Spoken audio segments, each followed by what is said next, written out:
Hello there. I am Seliora Draemont, and I welcome you to the Adventures in Dundras. Last we left our intrepid band of heroes. Talos, the Dragonborn Paladin, Dain, the Dwarven Paladin, Milo, the Bardic Halfling Rogue, and Drallgon, the Sorceress Dragonborn Fighter. Our heroes were on the quest to find Mount Draxus, figure out a way to defeat him once and for all. The journey has taken them back to Ravenscrest on a lead,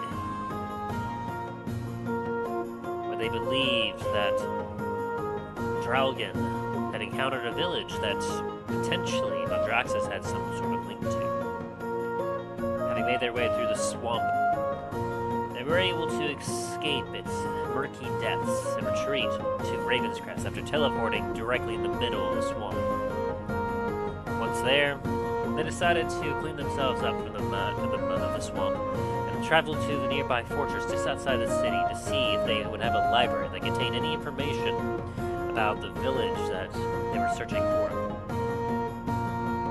Upon arriving, they were able to make their way inside by pretending to be doctors and looked over the young mistress of the castle, Seliora Draemont, who was terribly sick from some sort of disease and no cure was available for her.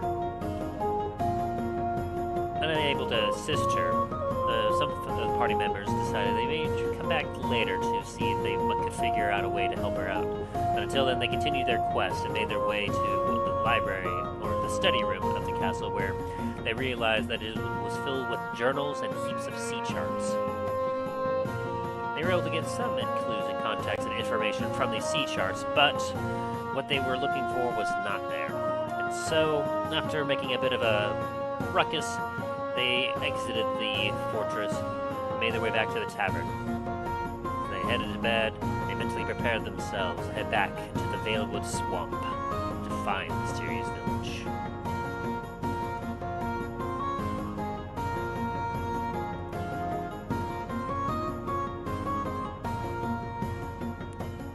Where will our heroes go? What will happen to them next? Find out in this episode of the Adventures in Dundras. But let us see how they are doing on this fine day. Hello, everyone. Sorry, he just... Oh, hi. Hello there. Welcome, one and all. We were chatting a little bit before, but now formally, welcome and hello. We know that Jax isn't here. He may show up a little later, so hopefully he can, but if not, it shouldn't impact the story too much since we have at least 3/4 of the party here.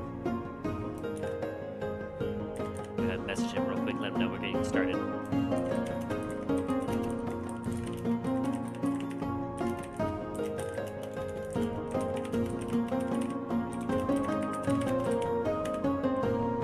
Okay, so we'll get right into it since time is short. As a quick recap, last time on the Adventures in Dundras, all of you were on the quest to find a clue and a means to find and defeat Maldraxxus the Lich. Thanks to a clue from Drallgon, you all had a lead of where you should check. Having previously been through Ravenscrest and having gotten lost by himself in there, Drallgon had once found a village, a very strange one that was unusual compared to the murky and deadly swamp that surrounded it. It was clean, it looked proper, and they all spoke in a strange accent that Drallgon was not quite familiar with. Having recounted it back in Starfall Citadel, the party was able to help Drallgon remember the specifics about the village, and after hearing the accent, that when they were mimicking Maldraxxus' voice, Drallgon was able to make the connection, and so the party has their lead. Teleporting towards Ravenscrest to kind of start from the main city and then work their way into the swamp to try and find this hidden, mysterious village. It went slightly awry as Drallgon teleported the whole party into the middle of the swamp, several hundred miles away from the actual city. So, after making their way in the air towards the city, the party found some respite in the means of a clearing that appeared before them. It was a very nice, safe location where the wildlife that came that normally would be very hostile, for whatever reason, weren't hostile in this particular clearing. After spending a good, peaceful night there, the party was able to then teleport properly to Ravenscrest, where they got themselves cleaned up a little bit and refreshed, as the majority of the rest of the party decided to go into the nearby fortress to figure out if they could find any clues relating to this strange village Drallgon had seen. Perhaps something written within their library or study.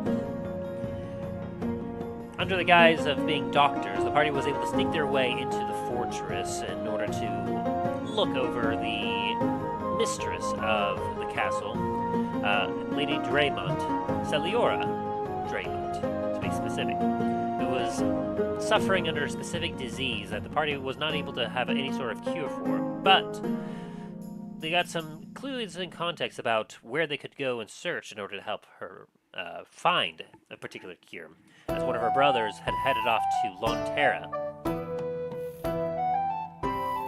Wanting to get more information about this Laun Tera and perhaps maybe see if there was any information, they were able to talk their way into the study of the fortress, where they were able to find that there was a bunch of journals and heaps of sea charts. It wasn't so much as a normal book library as it was a chart library. Still, they didn't waste this opportunity as they looked through the charts. They were able to not find any information about the village they sought, but they did get some good context clues about the coastlines of Laun Tera, and even some areas around Dundras, such as a name and translation for Mammoth Alusar, the lake outside of Duskwood and Montagne. Unable to get any of the information they needed, though, and with the help of some boredom, Milo was able to get on the nerves of one of the guards, which escalated to a Gnoll illusion in the bathroom, and the party getting kicked out of the fortress due to a security breach. As the party made their way back to the tavern, ready to head to bed, they mentally prepared themselves to head back to the Veilwood swamp in order to find this mysterious village. And it is here that we return to Dundras. Bum, bum, bum. Okay, Shaq's just mentioned back. Looks like he'll be here in 20 minutes, which should be enough time to join us, whatever shenanigans you all get up to. Quick, throw Talus in the hole. Quick, TPK him. Wait, that's not the right way. Player kill him. Wait a second. Let's not TPK him. Milo, get the knife! Suddenly, you all see a meteor falling from the sky. Not again. Can I roll a dex save? It deals Oh, shit. 414 points of damage to everything in a 100-foot-mile radius. Wait. Okay, perfect. What's the DC for the save? A DC 40. So nat 20, got it. Fuck. Where's CJ? Oh shit, here we go again. A rock falls and everyone dies. Alright, wait, no, hang on. I can... So because I failed my saving throw, I take half damage, and with Uncanny Dodge, can I take half that damage again? Oh my god. But you would literally just be able to survive that, I think, then. I would. Miles is fair by himself. It's like, what the fuck just happened? Milo, seeing this thing coming, quickly uses Murphs to eat a hole in the ground. He then jumps into that hole and has Murphs barf up the soil on top of him. As he's buried alive, he somehow survives with like 10 HP while everyone else around him is dead. Guys, do you have any ibuprofen? I got a headache. Wait a second. I just need to go to sleep and then I'll be fine. You look up and Dain just sat there, completely stuck in the ground with just his head stuck out, going, fuck you. Drallgon's fully fucked up. He's just dead, laying there.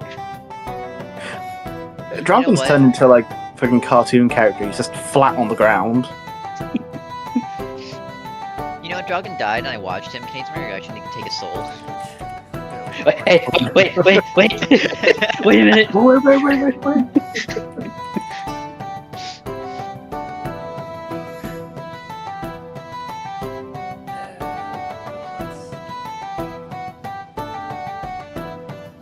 We'll do that, why not?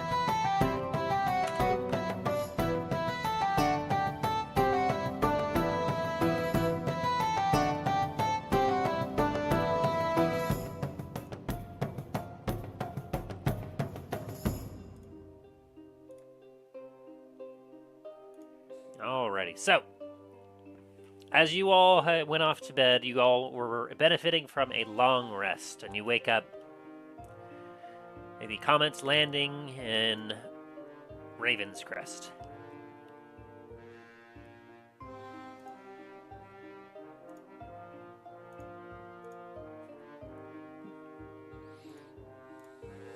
It is another cloudy day in Ravenscrest. The fog that was outside has dissipated mostly in the morning as you look out your windows and you're able to see the people heading to the ports and getting ready to do their day-to-day dock business and shipping business, whatever they tend to be just doing normally on an average day here in Ravenscrest. Business. Business. Super business. Alright, so, what do you all do? Oh, I suppose I should say what day it is. Let me look at my notes here. Let's see. Here we go. Day 4 of Oktar.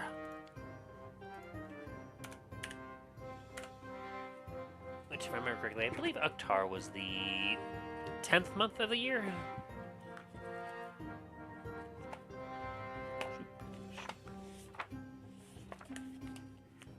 Sounds about right. 11th month, actually. You were in the rotting. That's not ominous at all. AKA, like, there's not too many leaves on the trees, if there are any at Ravenscrest. If they are, you can see some nice golden colors, some yellows, like classic fall colors as the days are getting colder and winter is quickly approaching.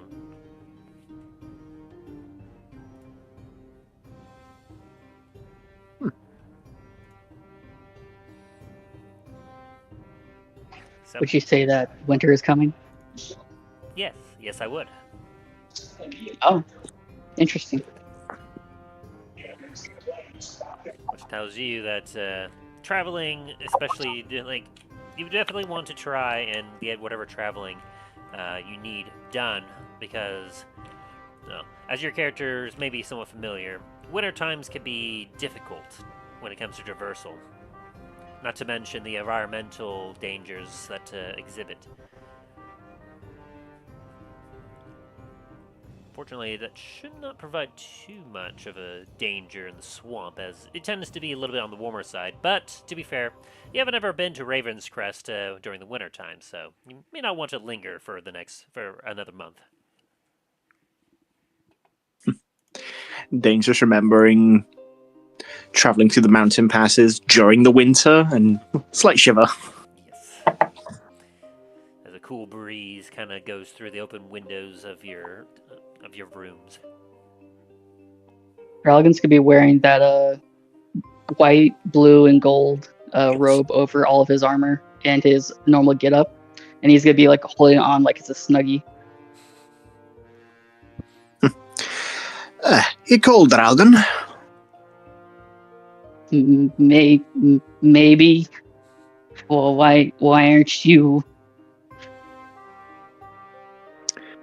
It's a little bit chilly, but it's quite nice actually. Here, as Burra Bogarts, the innkeeper of the Comet's Landing, hands you over a nice hot tea, steaming at the top. Thank you. As he immediately downs the tea.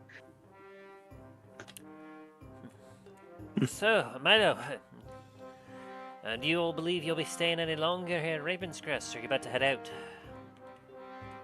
I believe we are heading out today. Very good. I'll try to Maybe reserve just at least a room or two for you, but just in case. Thank you. I would appreciate that. Comes at a premium, though. I mean, there's plenty of sailors coming in. That's definitely bringing in plenty of good business.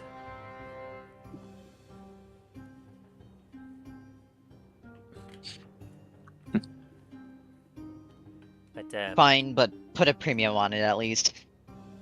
as we get a little closer to full vacancy, I'll be sure to increase some of the premium. This gives you a wink.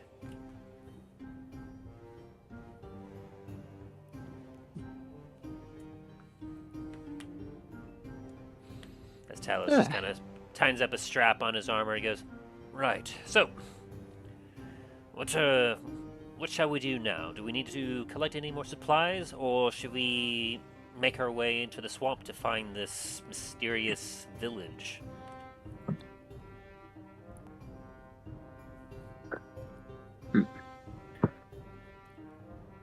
Well, I know I should be good on supplies. I know we went to the markets beforehand.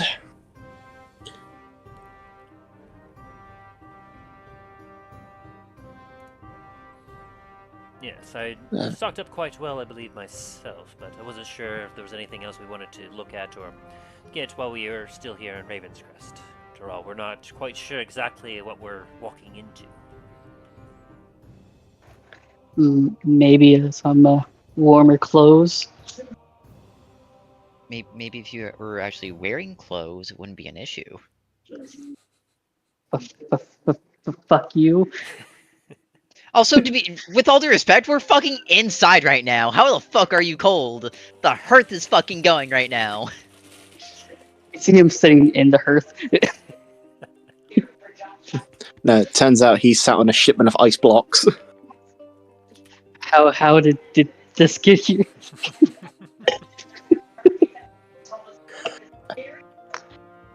This is why you don't sit on the random crates that you find around. You never know what's in them. The woodwork As sat on a random crate. The woodwork was great. Okay. You see this immaculate etching right here? I think that's just where someone dropped it.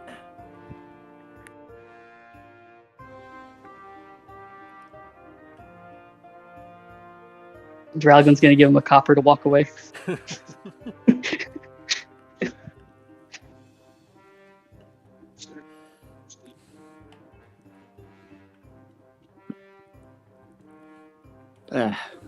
No, looking at my supplies, I'm good for rations for a bit. Are you guys all right? Or do you need? Oh, should we go grab some beforehand?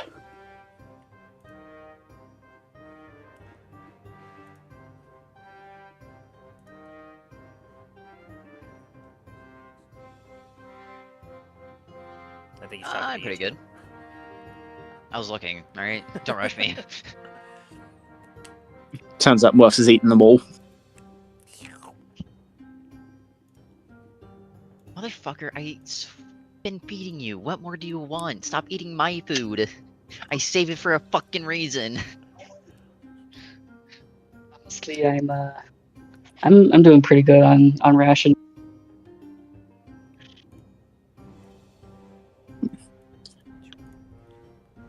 I would like to go get warmer clothes though.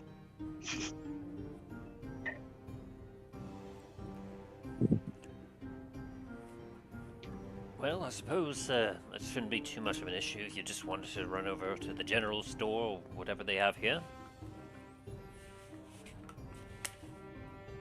But you should be quick about it. We should be heading off into the swamp without too much delay. The more sunlight we lose, the more dangerous it'll get for us.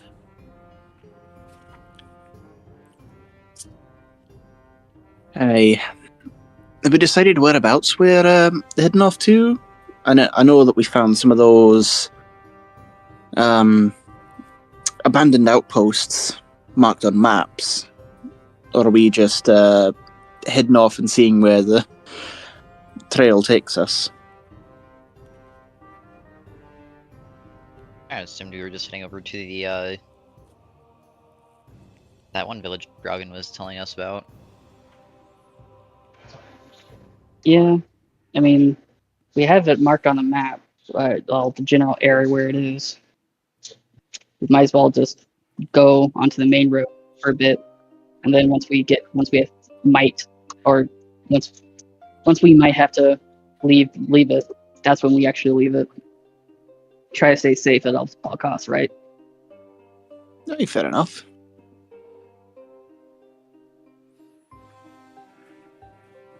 Sounds like a plan. And then, once you gathered your things, I suppose we should head to the northern gate and make ready to leave.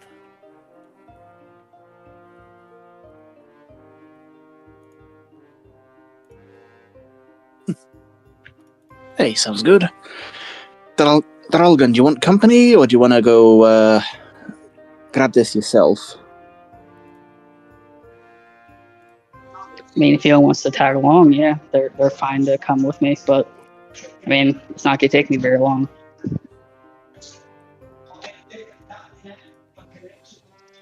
Essentially, it's whoever just kind of wants to go along to, like, collect any general goods.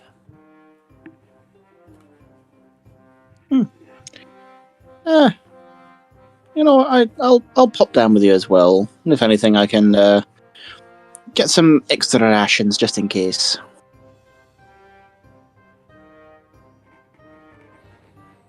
Good. I shall head to the gate, and I shall wait for you to arrive.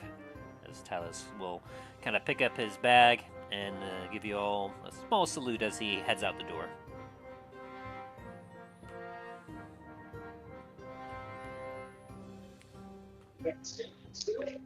Dragon's gonna look up. When does he start saluting us?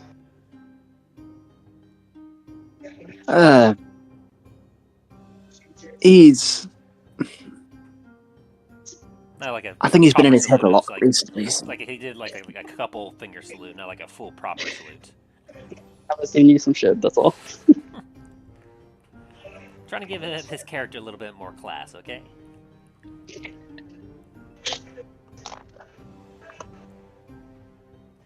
Anyway, so you all head to the nearby general store. Mm-hmm. Perfect. Aye. Once you get there, you see a large assortment of different goods and items. The shopkeep is like very eager to present his stuff, but you can see he's very busy with several other customers at the same time. So that's early in the morning. You can see there's plenty of sailors coming in, getting ropes, crowbars. You see a few like gathering up on some rations. A couple potions of healing get traded off. Mess kits. Like, there's all sorts of different kind of goods that this guy is peddling. And so I assume you request like some colder weather traveling clothes. Yeah, he's just going around saying like, "Hey, do you have any warmer clothes? Possibly for like winter time." Oh, yes. These here should have some water resistance to them and should help protect you and keep you a little bit warmer. That'd be 2 gold pieces. To gold pieces. And how does this clothing look? As you kind of take it open, open it up, they look like some general use, almost like sailor's gear. Not quite like a proper one of Milo's rail Whitfoot's kind of gear. More or less, it kind of looks like the kind of outfits you see normal sailors wearing, except longer sleeve, longer pants, with a kind of a cloak that kind of goes over like the whole getup. Essentially, you can see that it seems to have a combination of some leather, but also some kind of waterproof canvas to it as well. Made to ensure that it's kind of like windbreaking, but at the same time it can repel some water. And in the inside, it's got a little bit of some kind of like thicker material to help with keeping in warmth, keeping it insulated, essentially. Drallgon's gonna take his mask off and take his hood off, and he's gonna say, "Do you have a changing room here?" No. No. Why do you need a changing room? Normally people just kind of buy this and just take off. They just take off. Yeah. They buy their stuff and then they just head off on their trip, on their ship or wherever they're going. Well, how am I supposed to know if that thing fits me? Use your judgment. You're a grown adult. Well, hang on. As he kind of rummages into a drawer, he pulls out this long, what looks to be a rope with some markers on it. Let me get some measurements here, and I can at least help make sure that the particular clothing you're needing are going to actually fit you. As he kind of begins to take some measurements, he goes, "Sir, I'm going to need you to... wait, are these attached to you?" As he kind of grabs the base of your wing. Yeah, I don't really like that you're doing that. Oh, Can you stop touching Sorry. No, Sir, I'll give you 10 gold right now if you yank on those as hard as you can. that? Down, Drallgon pulls out his gun and say, "I will shoot you if you do that."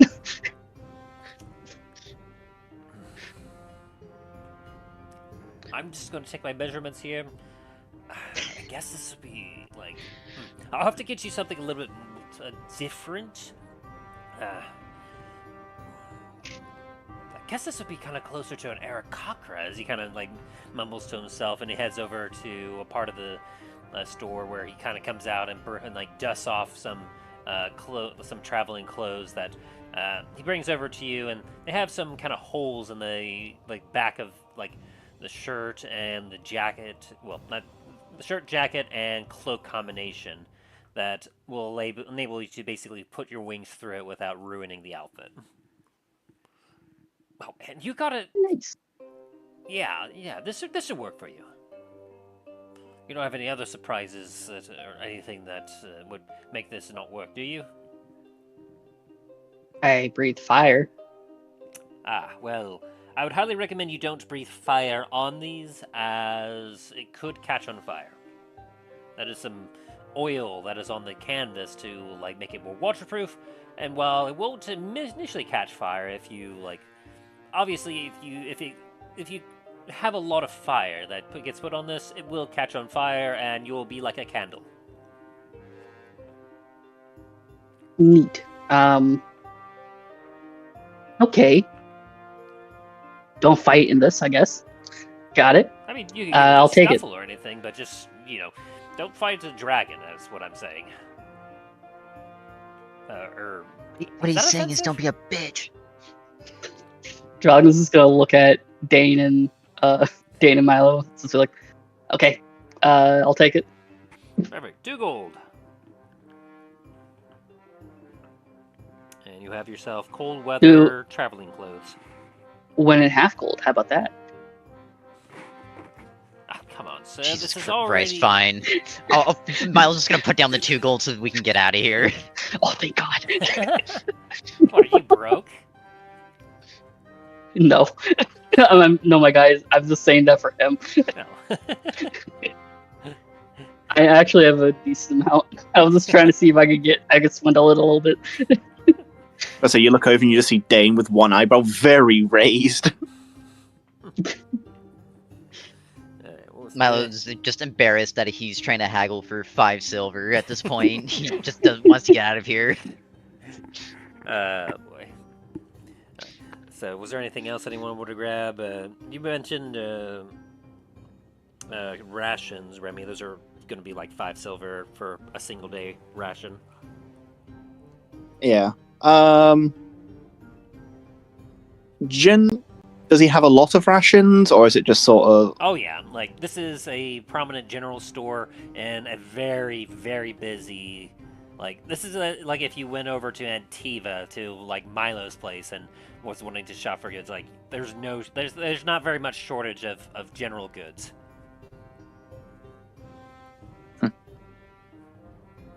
How much would it be for 100 rations? Just so you know, a single ration is 2 pounds. Oh, I know. This isn't just for me.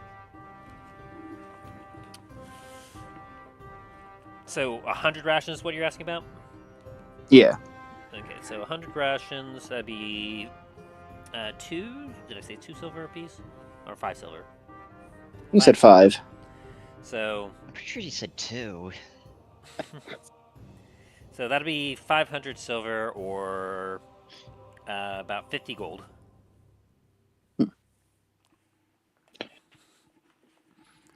I'm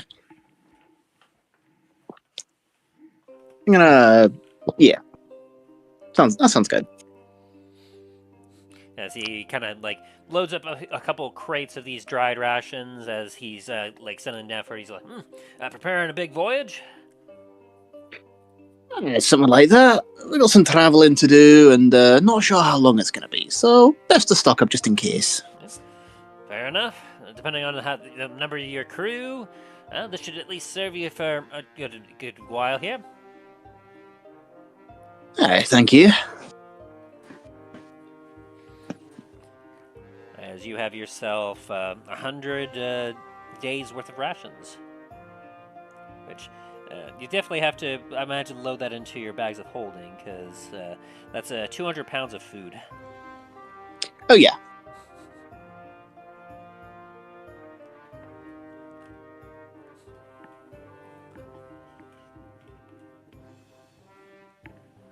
Which I may also remind that bags of holding do have a weight limit, in case you don't remember.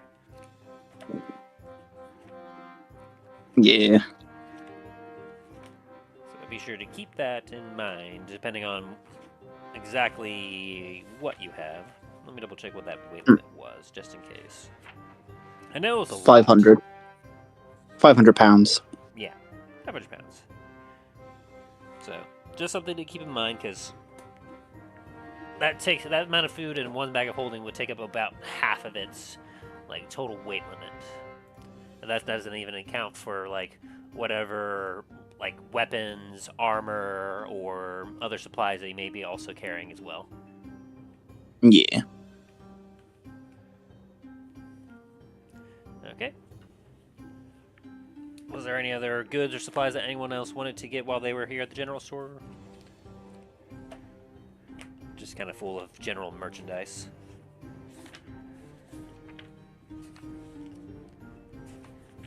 No, good on my end. Same here. Oh, good with me. All right. Then if you're all set, I believe you give yourself a wave as the merchant within the general store gives you all a wave goodbye. Thank you for your business. Hope to see you again soon. Oh, yes, coming right away. You need this much of rope full. Yeah. And he just goes about his business as you all depart into the crisp air of Ravenscrest. And I presume then you make your way over to Northern Gate.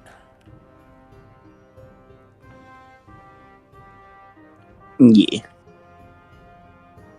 Unless there's any other stops within Ravenscrest any of you want to make. AKA, last chance to do anything in Ravenscrest before you head into the swamp, and who knows when you'll be back. Oh, good on my end.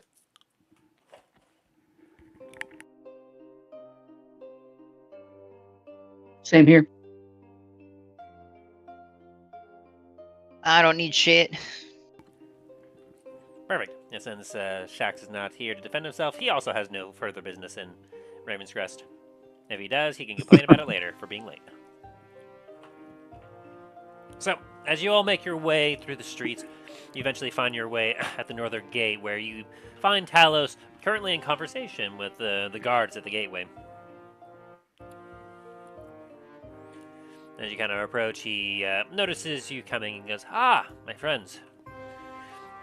I was just having a conversation with our guards here. They were thanking me again for the supplies that Dain and I provided them to help the guards train up to be even stronger and more fiercer."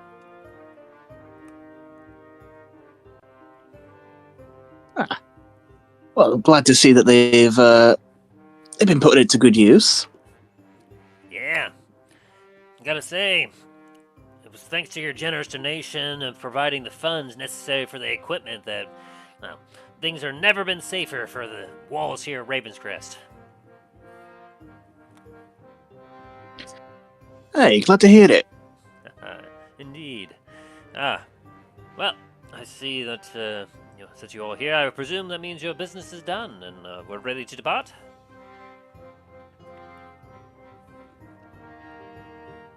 Hey, although, before we do, snag some extra supplies just in case. And I'm going to divvy up the 100 between the four of us. Very good. So give everyone like 25 days worth of rations? Yeah. God. Have more. Mal already has 38 days worth of rations. I don't think he needs more. Well, too bad, you're getting more. I have 57 now. I have did have 63 now. I did have 132. You know, Milo's Well, I just had gonna 20 days. slowly start feeding Mur some of these rations to lower his weight down a little bit.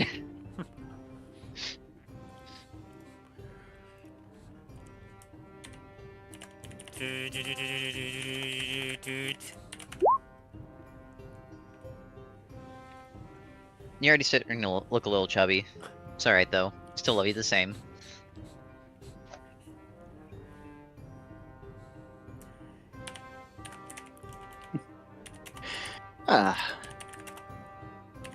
You're looking just fine, Murphs.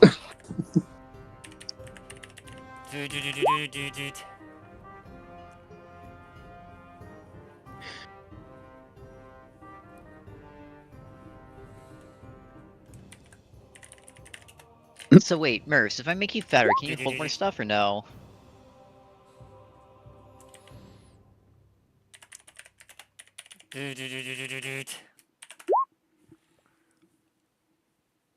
Fuck.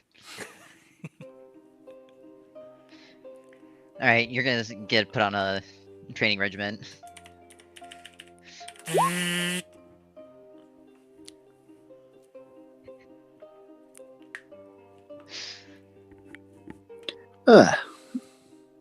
Hey, Murphs, at least you're going to be warmer than Drallgon over here.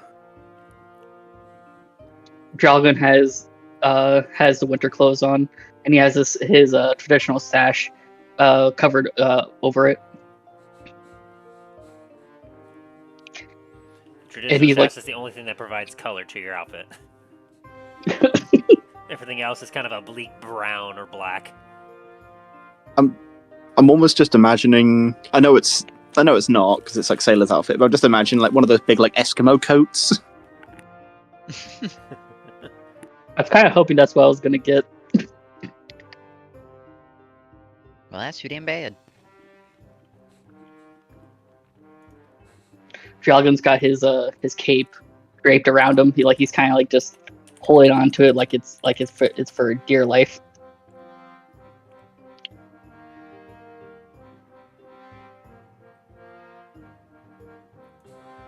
Let's get going, guys. Hey, the sooner we do this, the sooner we can get on the road.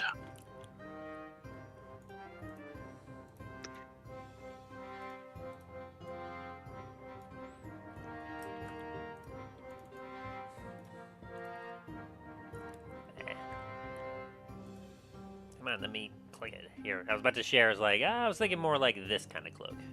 That is not wanting to show. Let me try another thing.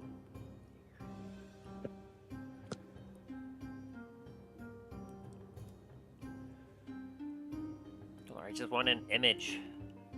Goodness sake. They don't. Okay, there we go.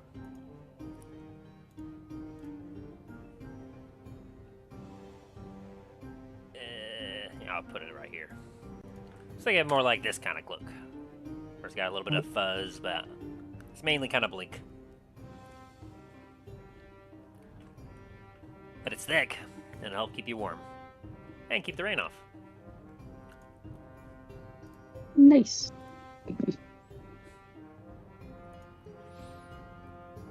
As the guards kind of look at you and go, you know, I definitely wouldn't recommend this time of year, but I know that you all are one of the few that have actually gone out deep into that swamp and been gone for a significant amount of time and somehow still made your way back, so...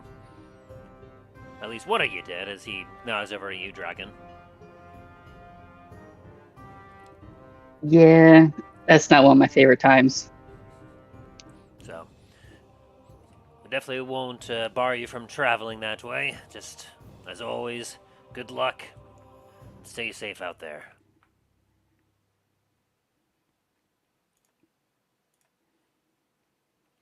As you hear the clinking of metal as the chains get pulled and the palisades of the gate open up.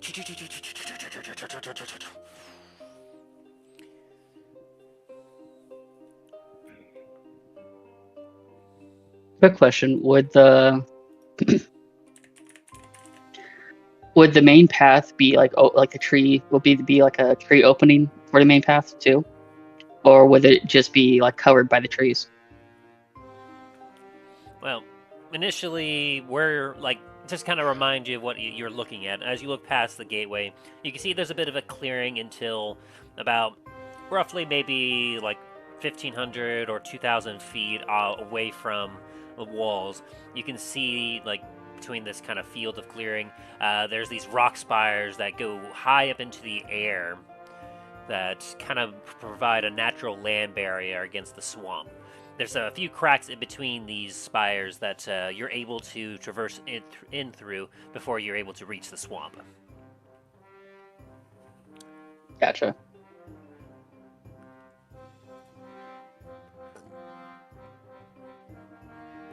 So at the moment, like, you don't really see the swamp. You don't get any of the smell of the swamp or anything. You just know that it's there by the, like, past the rock wall, essentially. Okay. I was trying to see if I could try and scout ahead. That's all. I mean, you definitely could if you wanted to. I'll think about that because Drallgon is cold.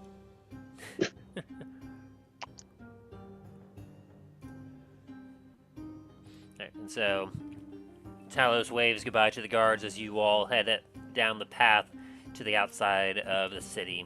As you make your way towards the spires, the hubbub of the sounds of the town fade away as you find yourself into the dark shadows of the rocks, making your way through the crevasses as eventually you start to get the whiff of a very familiar whiff from your previous time coming through, just very recently, of the rotting dead of wood, plant life, the staleness of water, and the sound of bugs and other creatures as you get a bit of that whiff just all like almost like hitting you like a wall as you slowly start to make your way into the swamp.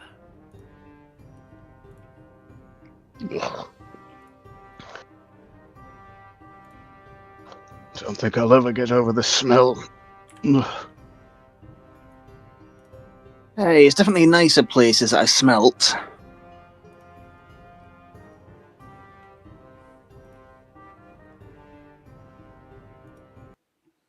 I don't see why you guys are hating the smell. It's honestly reminds me of home. Your home island is a swamp? I mean, it has a smell. I mean, it has swamps in it. That's intriguing. I don't really remember much, you speaking much about your home. Only that it's an island. I didn't spend much time there, honestly. More than I spent over in Sturm. Pretty much the moment I could get out, I did. As for me, I'm not very much used to swamps.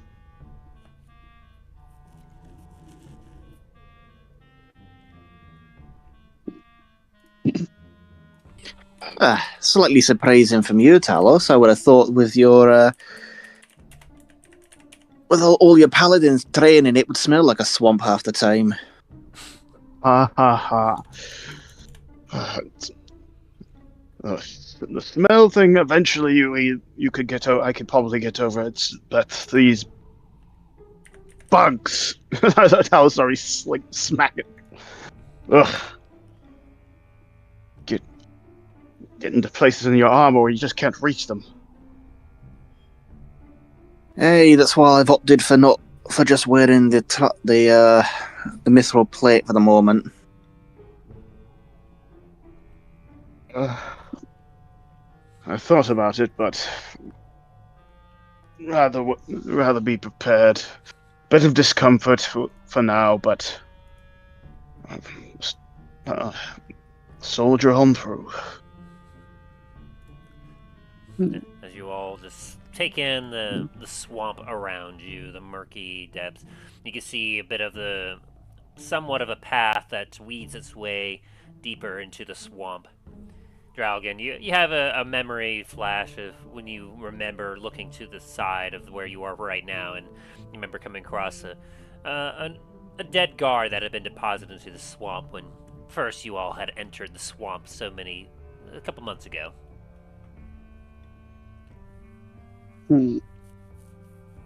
Well, the body's gone. Oh, yeah, city guard probably took care of it. Oh yeah. Either that or some of the local fauna. Yeah. It's So been some time. Hey, Murphs. His eyes flick over to you. Would you want a toy or something? I could carve you one. It raises a skin flap that would basically be the mimic version of an eyebrow. You could have just said no.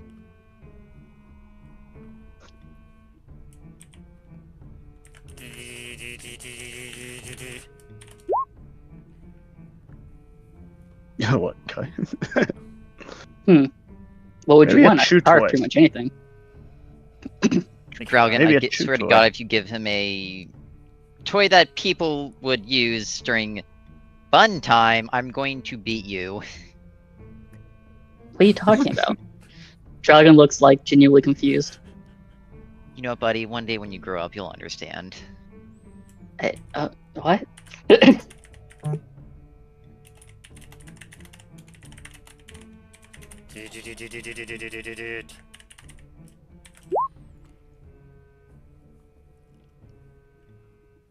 Maybe like a wooden ball, or I could carve out something that looks like something that you usually like to eat. It squints You know, its something- eyes in thought. I can pretty much carve anything if you need me to. All I have is oak though, so it won't be too. I might have to carve it out if you chew on it too much. How much would it cost? Drallgon looks at Milo. Yeah, where the hell are you getting this money?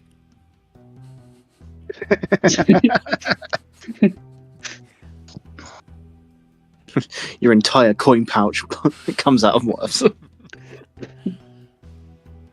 Listen, you little shit. You spend my fucking money. I'm going to put you back into the grave where I almost fucking had you.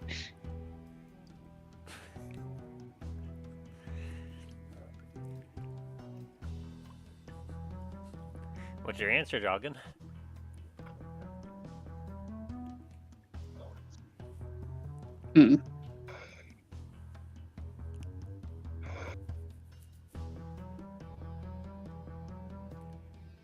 His music isn't helping because it's distracting me. Hold on.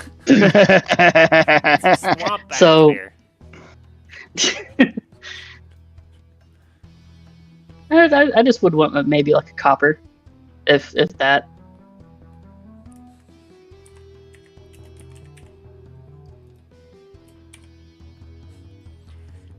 I mean, you're a friend, so I mean, I would rather not charge you Then don't. You could have just said it was free. I mean, essentially it would be free, yeah. It's okay, Merce. I know. That's in Thieves' Cant. I kind of figured. As the rest of the party just see Milo kind of just patting Merce, saying some gibberish. Oh, was he talking shit to me? Don't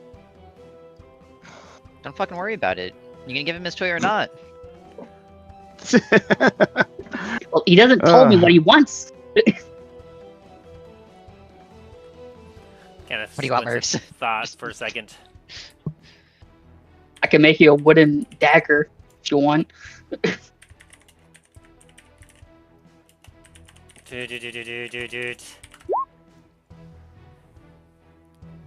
Okay, I'll do that. As Drallgon starts whittling away.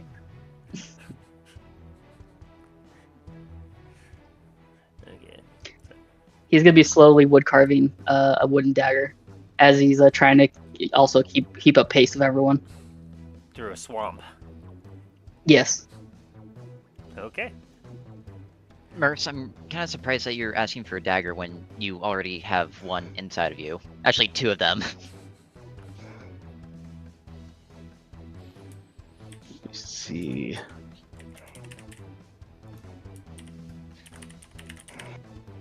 Dude.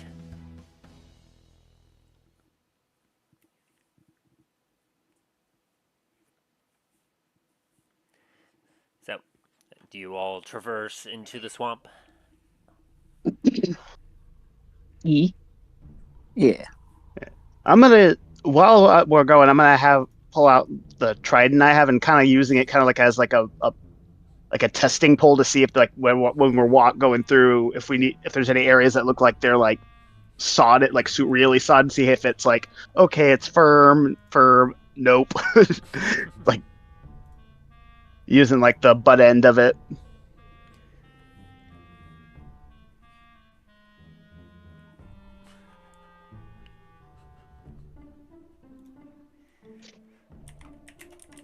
That helps you kind of like navigate the swamp a little bit. It's like parts of it going like halfway down the shaft. It's like, yep, nope, don't step there.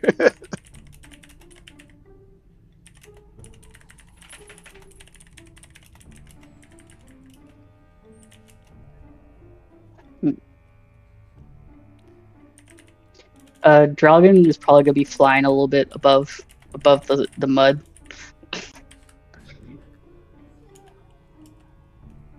Actually, no, because never mind. He's probably trying to keep warm while he's wood carving. So no, he's not gonna focus on flying. Yeah, plus, it would be a little difficult just because as we start to like think about flying up, you look up like the canopy of trees. Some of the trees are quite tall, but underneath them are vines and branches and whatnot that makes flying incredibly difficult unless you're over the canopy.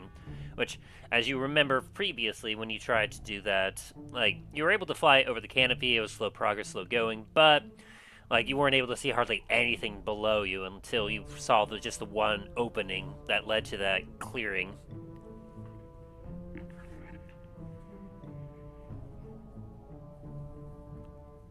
If what you remember, you don't actually remember, like you don't remember seeing any clearing when you were at that strange village either. You just remember that everything was kind of clean and more proper, but like it was still like, somewhat dark because of the trees.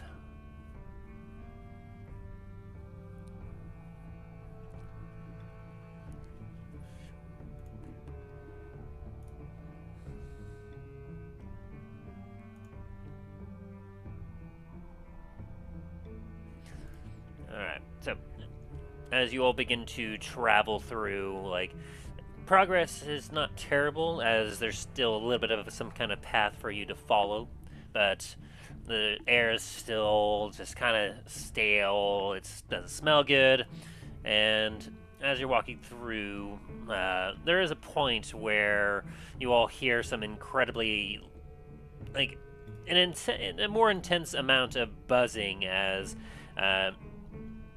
you start to feel a lot of like bites and stings as you realize that you've come across what almost appears to be like a small swarm of bugs and mosquitoes. Let's see if a torch might help. Smoke from a torch. Ugh. I'm gonna attempt to light one of the torches. Do you have a tinderbox? Let me see. Inventory. Torch. Or would someone that says wood carving be able to assist? Oil lamps.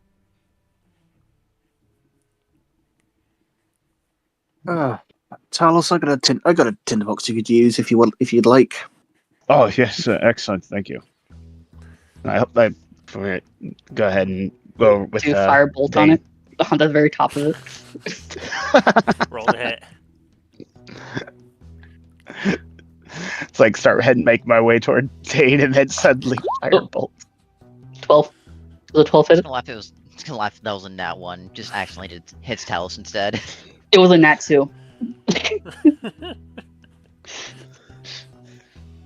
Does that hit the torch? I mean, yeah, it's got a base of 10 basically, unless you're attempting to actively try and keep it from getting hit.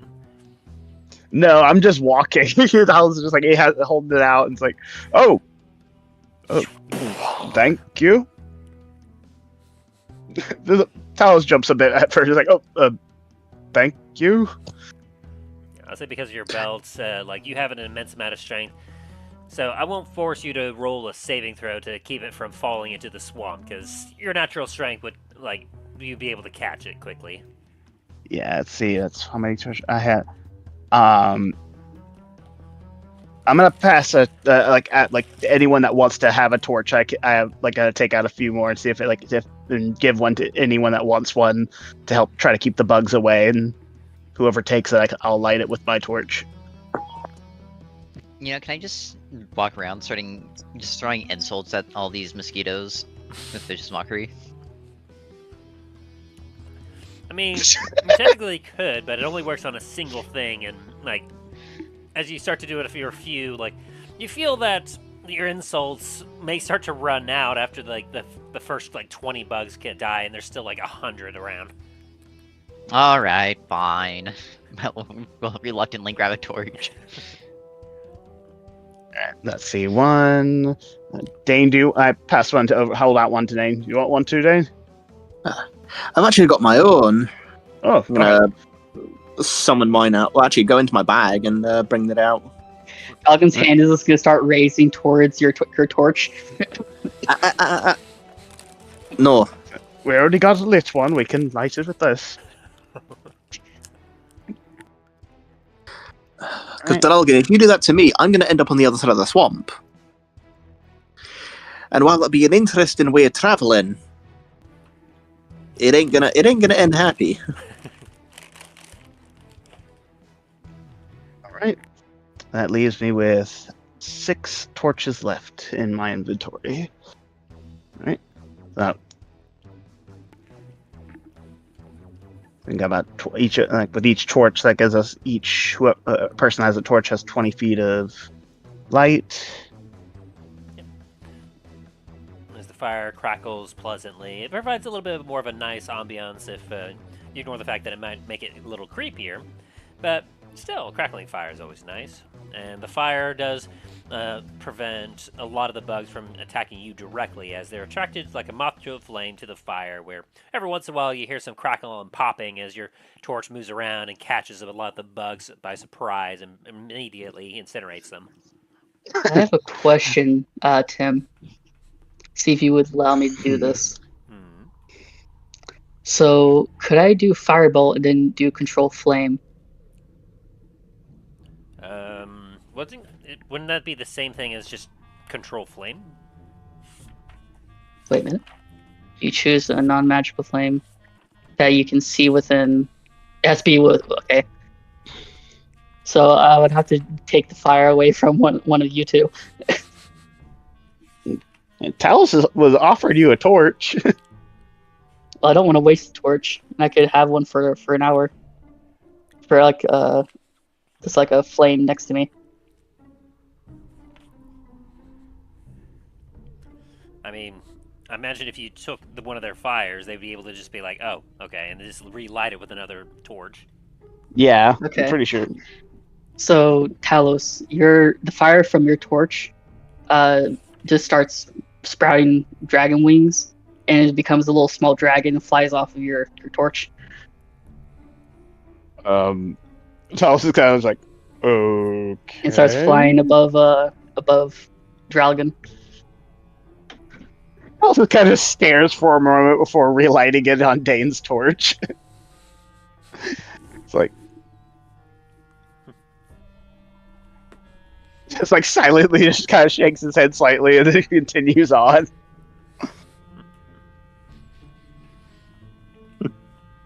Like, ugh. Well, And that's a bit different.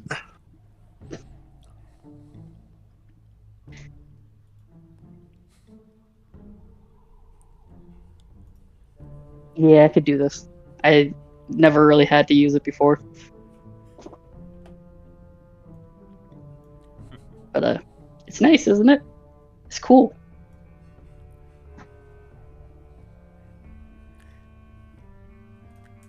Hey, it's definitely interesting, I'll give it that. It is rather cool. Dude.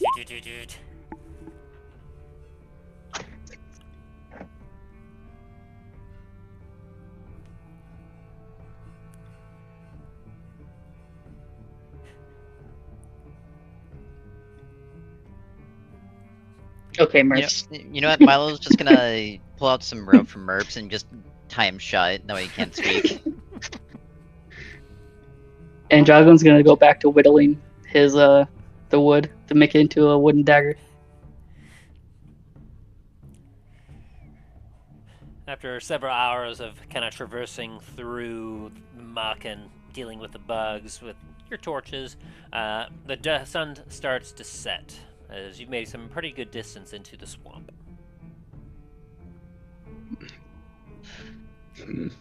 Probably try to find the most driest spot if we can. Probably start setting up camp. I don't think dry and swamp mix very well, but I also agree with you there. Any place that's a little higher ground, at least.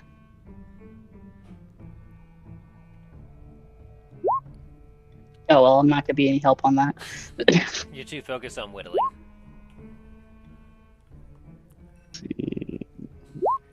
And you're a little Dane's out of beard is covered in mud. yeah, Dain and Talos, you're a little out of your element as you're just looking around and you're just like, slap the bug. Ugh. But fortunately for all of you, Milo has a little bit more of an eye for like places to like kind of protect yourself, as you do notice that there's a decent amount of space where you could set up camp that's got a little bit of height over the murky water. And as you kind of take a look around at Milo, you also don't see any signs of like any crocodiles or any other like creature nearby. Milo's just gonna walk over without saying anything and just start making a camp right here. Look behind you and Dain stood on a rock. He's trying to clean his beard off from all the mud that's on it.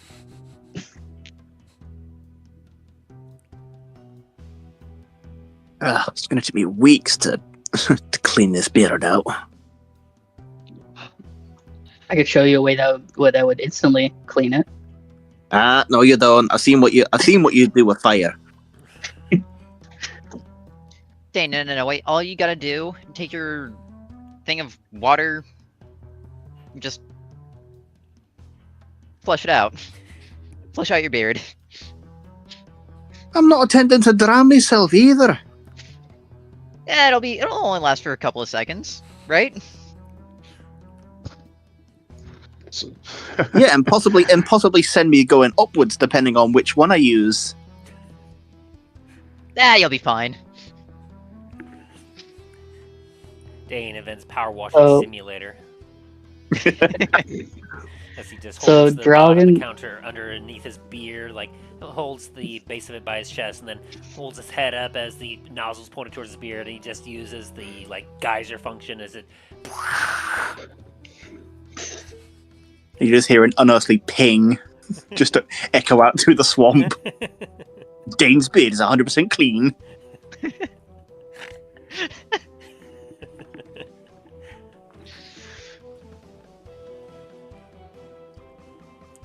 Anyway, sorry, you were saying Drallgon?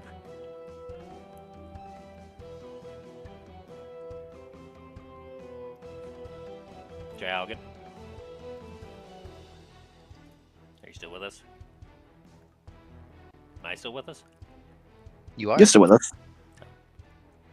He was talking just before I accidentally interrupted, wasn't he? Indeed, he was. Oh.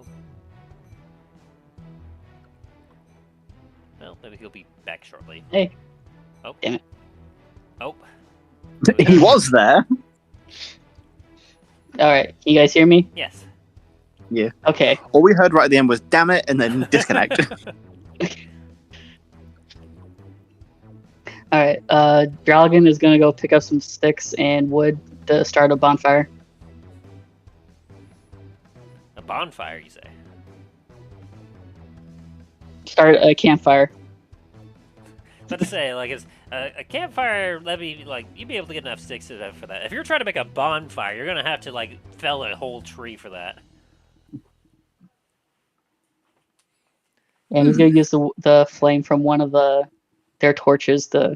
It's gonna turn to Murphs and it's gonna dive bomb into the pile of sticks. Alright, listen to you, little shit.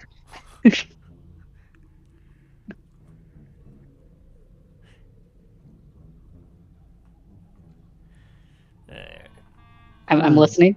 Go ahead and roll me a survival for starting a fire with swamp wood. Ah, okay. Damn it. I mean, the normal wood around, Fuck. yeah, as you kind of collect, a lot of things are, like, rotting, they're wet, like, they're soggy. There's not a lot of dry stuff in a swamp. Drallgon's shoulders are gonna sag and he's gonna pull out two of his the two logs of oak and start a fire with them. I'll chop them up a little bit and then start a fire with them.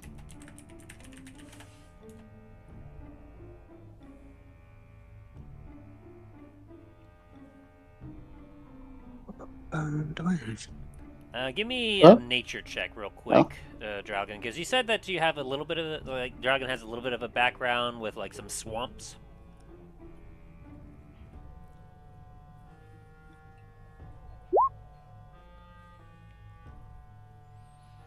A 10.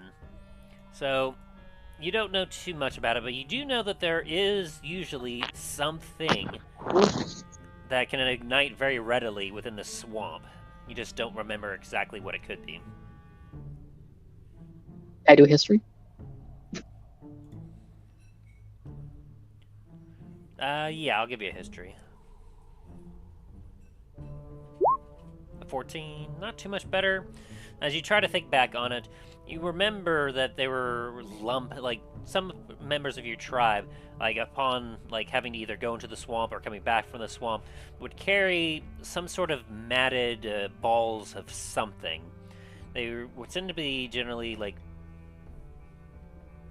kind of like odd material. Let me see if I can get a better. Oh, I know what you're talking about, but I don't know if Drallgon would understand that. Yeah. It always smelled very badly whenever they brought it, like as if it came directly from the swamp itself. A lot of decay and just I mean, not much different from where you are right now. But do you remember that these lumps of this dark, like, almost looked like poo, but it was giant? It's something that they sometimes use to like start fires and whatnot. Drago would not know nearly enough to actually be able to like know right away exactly what that could have been. Okay. Well, Drallgon is going to still use two of his oak wood to start a fire, I guess. Okay. It's actually dry. since it's in a bag of holding, it's going to be in prime condition. And so, after you kind of make a spot, using the base of what you were trying to use previously to start a fire, you knock away all the wet wood and you start a fire. I think you probably would also perhaps like put some of the wood nearby the fire to help try to see if the heat from the flame would dry it out for later use. Okay.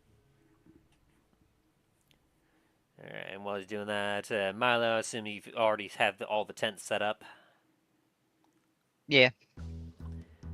And then was Dain doing anything, or is he still on the rock? I'd say he would be attempting to help Drallgon, but if not, he's going to be chilling out on the rock. It's like a mini mountain.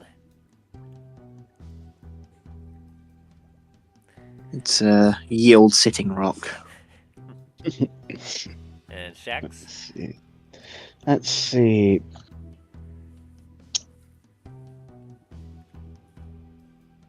Talus would be kind of like just going around, trying to at least clear some like a little bit of space around the camp, so there's at least a bit of clearing around where we're at, so we're not for anyone that's doing when we do our night watches doesn't have to worry about tripping over anything.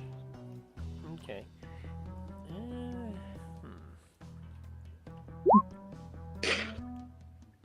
Guessing I don't help Drallgon that much with the fire. Not really, is like as he's got the fire started, you bring up a bunch more wet wood. Like, here you go. And immediately just take off the fire. Drallgon just stares at you. Why?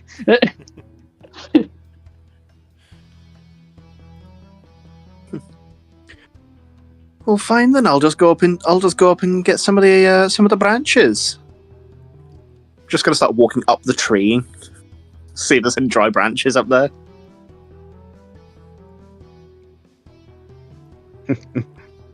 As Milo's finishing setting up the tent, Milo's just gonna look over at Dain walking up a tree, just be like, "What the fuck?"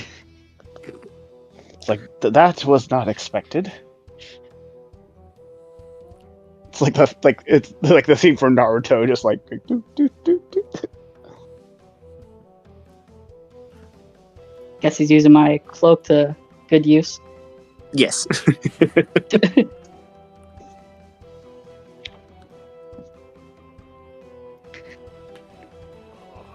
Alright. Do I need to make any rolls for the whittling? Yes, you do a wood carving check. Okie dokie.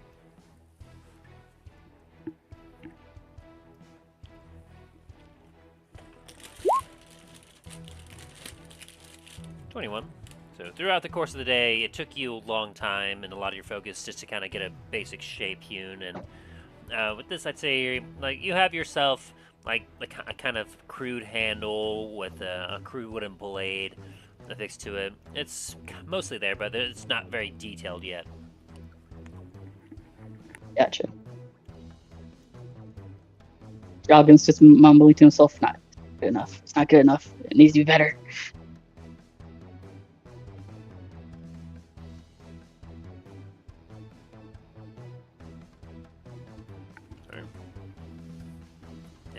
Go ahead and have everyone write off a ration from your inventory, which, by the way, Shax, you got 25 from Dain before you all left the city. Okay, let me just add that to here. Ration. Yeah, you missed it, but So I have about like 200 pounds of food. Yep, so basically I have a total of 49 now. I got a bunch of rations. I have a good amount of rations. No.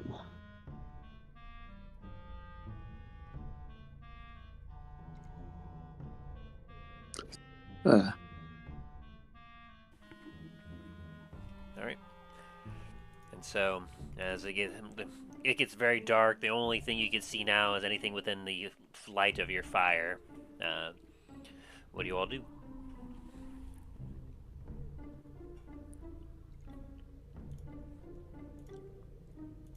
Let's see. I'll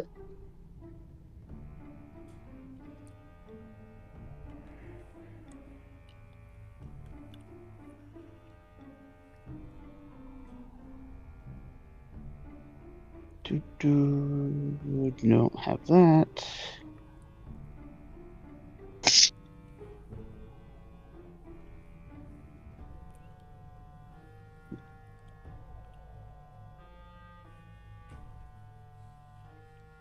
For now, Talus is gonna be like more or less jotting some notes down on in his little journal thing, but as best he can by the firelight.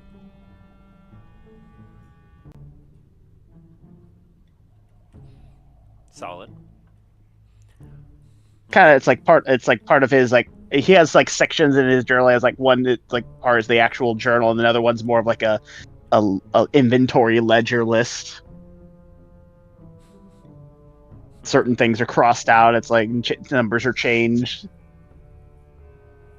Just going through like a bit of his own personal inventory and calculating like possible travel time. All right. Anything for Milo? Anything he's doing before bed?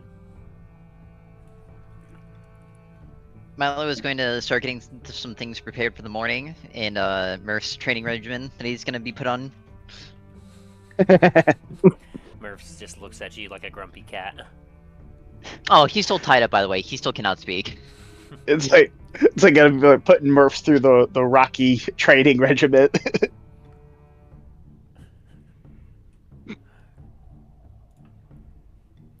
Dear.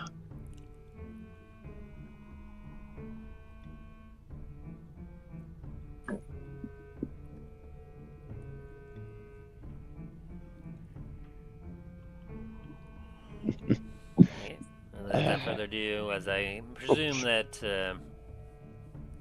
Drallgon is just focusing on the carving as part of the 21 check, time comes where it is time for bed. At least that's if you all want to sleep for the night, unless you just want to just kind of just chill there. Do you all... Does anyone want to draw straws for the watch? I'll go first. Alright. I'll go second, I guess. I'll take third watch. Oh, perfect. I can then start Murph's on his training in the morning. Figured you'd like that one. Here's some growling and vibrating from Murphs. You'll thank me for this later. Don't worry about it, Murphs. Dallas tucks away his quill and his little notes and stuff and heads to the kit. Alright. Good night, all. Dragon, don't forget to wake me up. Settles in. Yeah. Dain's gonna put away the pickaxe he was tinkering with and go and chill out in his tent.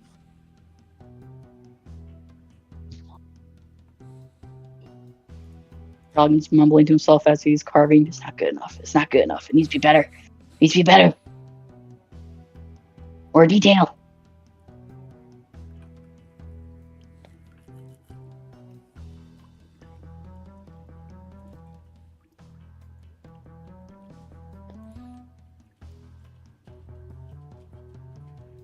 Alright. So, whoever is taking the first watch then, which I believe would be Drallgon, you said? Yes. Yes, I did. Go ahead and give me a perception check. Gotcha. God damn.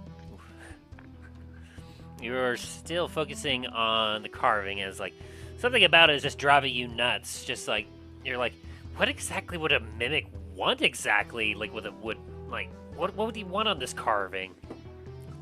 Like, it's haunting your mind as, like, you're thinking to yourself, do I really know Murphs? What does he like?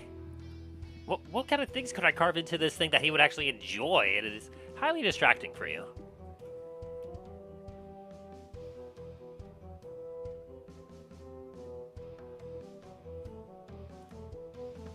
Hopefully everything has gone without a hitch.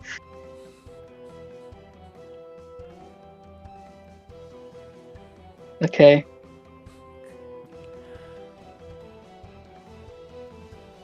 Drallgon's gonna go over to Talos and wake him up. He's gonna poke him with the wooden dagger that he's been making.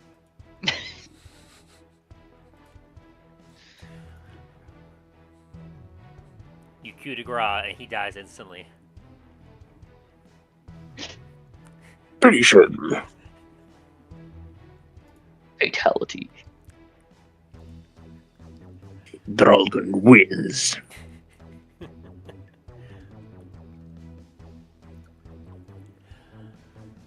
So Talos, you get stirred by, like, not exactly like a doll poking.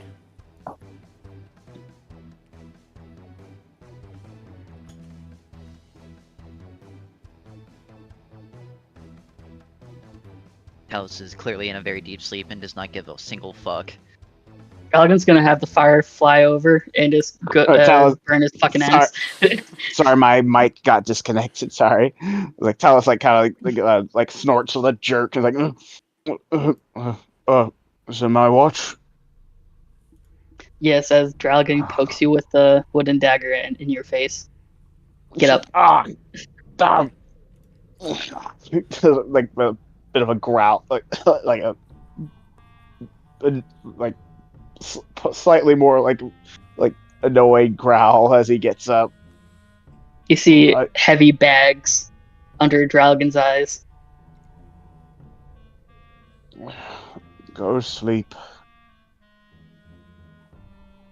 Drallgon's gonna lay down in your bed. He's gonna go to sleep. So I was gonna get up, gonna stretch for a second, and then he's gonna just have his drift globe pop out and kind of go on torchlight level and start to keep himself awake. He's gonna start like just doing a little bits of circuits around the camp. Roll me a perception check. Perception. 1, 2, 3. Very nice.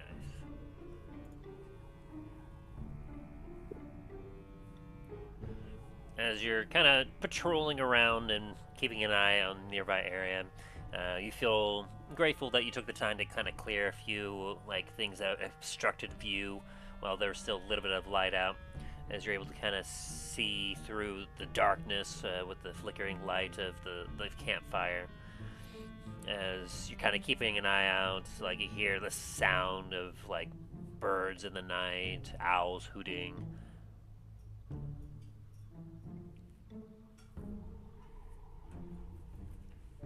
It's a rather quiet evening as you're kind of keeping an eye out, but you do hear a little bit of rustling that is coming in between the tents. Also gonna kind of move over that way, kind of check it out, what's making the sound.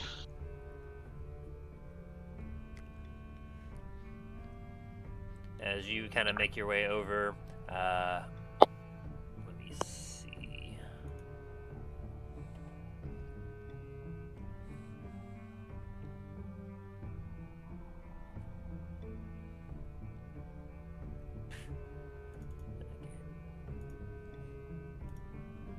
Yeah, it's decent enough, but not good enough to pass your perception.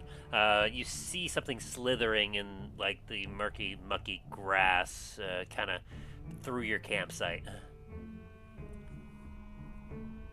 It's fairly long, sitting about perhaps 4 or 5 feet long. And looking at the campfire, it's hard to tell exactly what, but you do believe it seems to be a snake.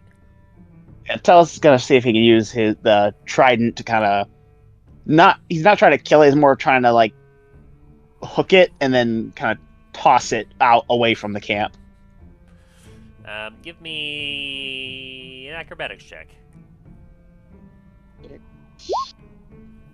16. 16. You managed not to too bad, kinda not terrible. use your trident to kind of grip at it, and to your bit of your surprise, it seems to constrict on your trident, and it has a very firm grip on it. Talos is gonna first he's gonna try to just shake it a little bit to see if it'll get off, and if it doesn't, Talus is gonna then just fling it like that, almost like a racquetball, out into the rest of the swamp. Give me an athletics check.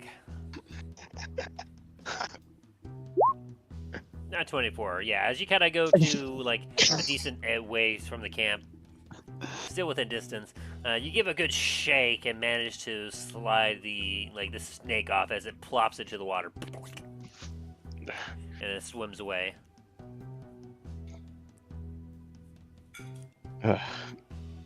Talus is kind of just slight little things in the from the swamp, just kind of gives a good a quick pan out to the rest of the swamp before moving back closer to the camp and kind of continuing his little circuit, being a bit more vigilant now, especially with the snake going in between the tents and everything. Aside from that, the rest of your watch goes off without a hitch. He's gonna go over to Dain and wake him up. Dain, up! It's your watch now. Oh, that time already. Yeah, just keep an eye out. I did find a snake, and that was slithering between the tents. I was able to take care of it, but just keep a bit of a watch out for that. Oh, great. All right.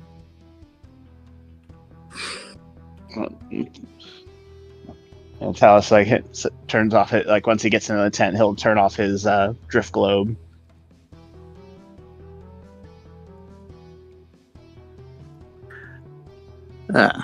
Dane's gonna go over and sit on the rock that he found, and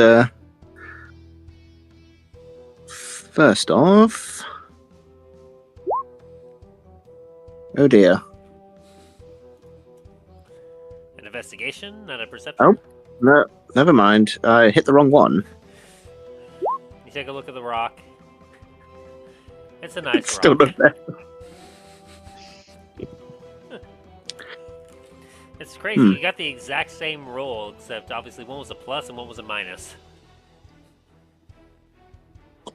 Bloody hell.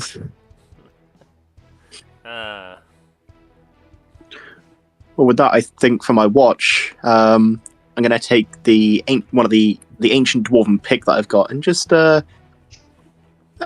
around on the rock a little bit.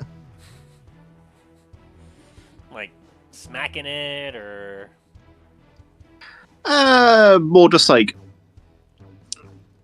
messing around with the pickaxe, but also just chipping away at the rock enough, not with enough noise that it would wake anyone up.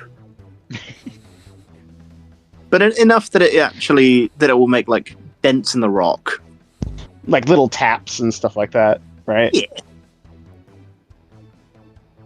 Just with a full-fledged pickaxe.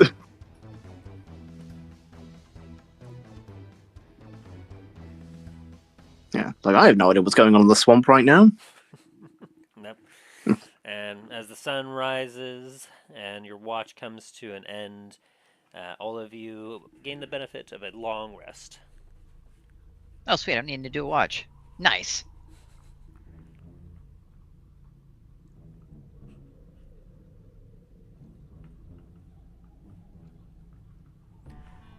As you all kind of get up and proceed to kind of tear down your camp.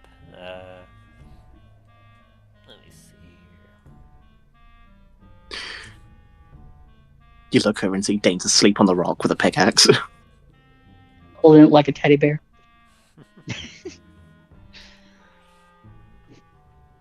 Milo, as you kind of go over that way, you can see the crude carving of a butt on the rock.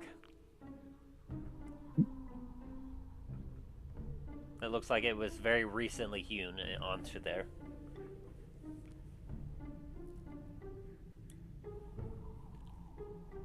You know, I didn't expect Dain to have crude humor like that, but you know what? To each their own. Anywho, on the other side of the rock, it just says Dain was here. That's more like what I expect Dain to do. And the was has a Z at the end. Oh, of course.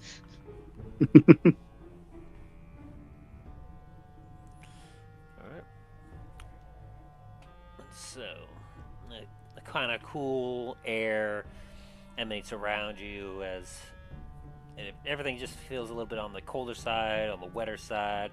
If it wasn't for your outfits and your preparation, you all feel like this would definitely be a lot more miserable. So you're hoping that it doesn't turn out that way.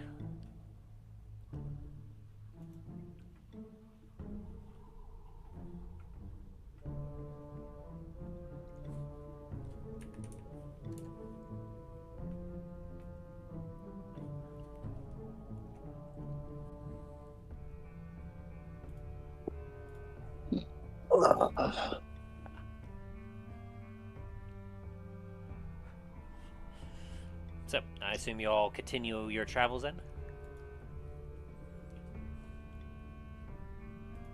Aye. Yep. Yeah.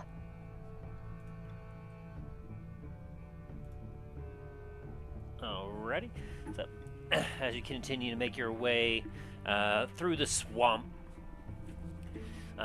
you definitely are all keeping an eye out, I presume, as you can see like some small swamp creatures here and there, a few like snakes in the distance slithering off, a couple birds swooping around, and one you hear some splashing as they kind of pick up some sort of rat-looking thing and before flying off.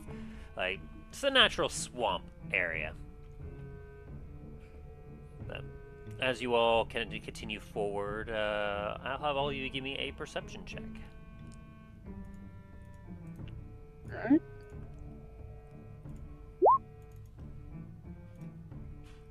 Soft 20, nice. 20.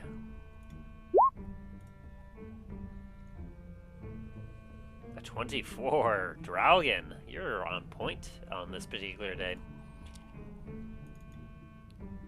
He's not whittling. Dain, you're just kind of like dum-ba-dum. So, Milo's the first to see it, and Drallgon very close after. As you all are kind of going through, Milo, you see up ahead, kind of slightly off the beaten path a little bit, you see what looks to be a wagon with what almost looks to be like a chest on it, kind of halfway sunk through into the swamp. And not long after you see it, like Drallgon almost immediately notices you looking that direction and looks to see the same thing. I saw it first, it's mine. And Smile runs over there. Pulls out his gun and slowly walks over there. Tim, Yeah. why are we in a battle arena? No, I'm just showing you what you're seeing. Like, you can see just off the path what appears to be a wagon with a chest on it. Likely story, likely story.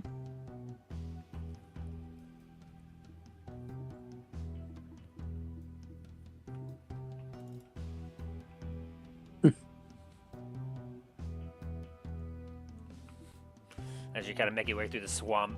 Just so you know, like, this is murky water here, so are you flying? Or hovering over it? Yes. Okay.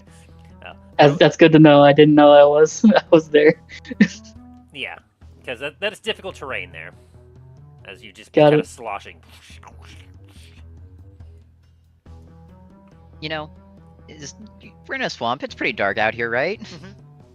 Okay.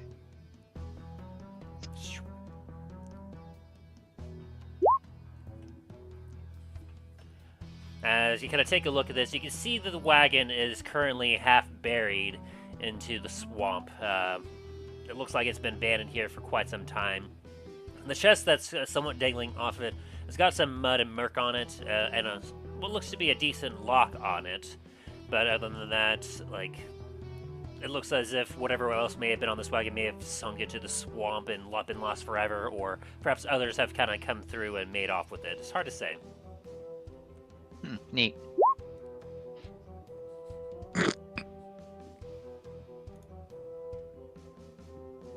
Drallgon's gonna scan the area just in case. Maybe this is a trap. Now you do a perception check. Damn it. Okay. 26. Yeah. 26? That's not what I said. That's not what I 26 for a rolled. sleight of hand. For me. Okay. And a 14 for you. As Milo quickly gets to work, the lock is instantly and easily picked. There you have no issues with that. And Drallgon, as you're currently taking a look around, you see nothing of note. Does a 17 hit you, Milo? Yeah. As you undo this lock, you're just like, haha. You Actually- suddenly feel something wrapping around your legs. That's neat. Is it like attacking me, or am I just like awkwardly held in place here now? As like you feel this wrapping, you take a look down, and you see this what looks to be a grasping root that has somehow snaked its way up your body, and it starts to squeeze on you. As you take 10 bludgeoning damage, and yeah, it's you suddenly feel very, very uncomfortable. And also, I believe you were. Let's see. So yeah, let's also say.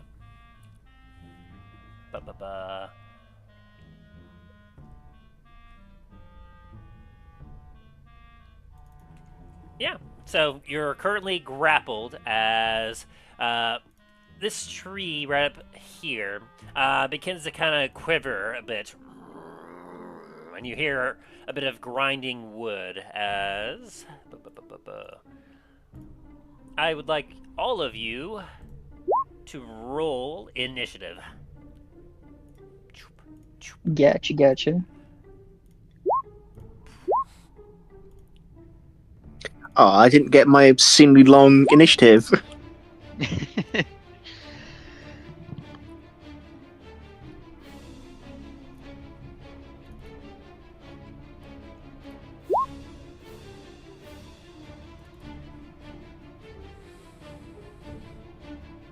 Talos immediately he's like sees a tree starts moving. The first thing that pops in his head is like, "Oh, please don't let it be another Ent." The ends have gone to I'd rather war. not. I'd really not want to fight one of those.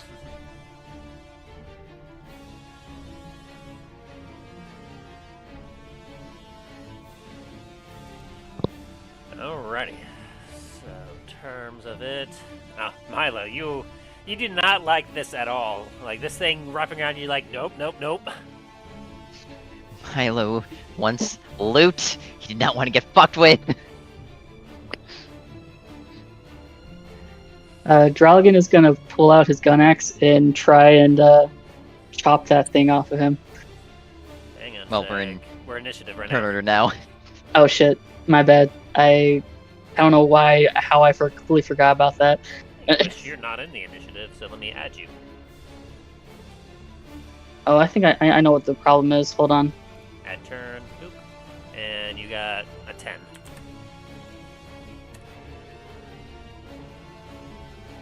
Ah.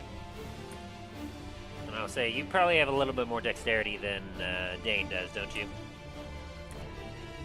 Yeah. So I'll say that you'll have it. You'll be a little bit faster than him. Boop. Alrighty. So, as this root is wrapping around you, you are currently grappled, Milo. What do you do? You know, it's really neat and all, but I really don't give a shit right now. Oh. Where is it? That's really awkward. Fuck, where is my... There it is. Wait. Yes. I'm assuming a 26 hits? You're aiming directly at the tree? Yep. Yes. A 26 will indeed hit. Perfect, and then I will also use 3 charges of Hail of Thorns. Oof. As you take an arrow out and it thunks into it, you see the fire from the meteor arrow like strike into it, and it puffs a little bit as the tree just like you hear a pain as it really did not like that. As that deals, let's see, 22, 31,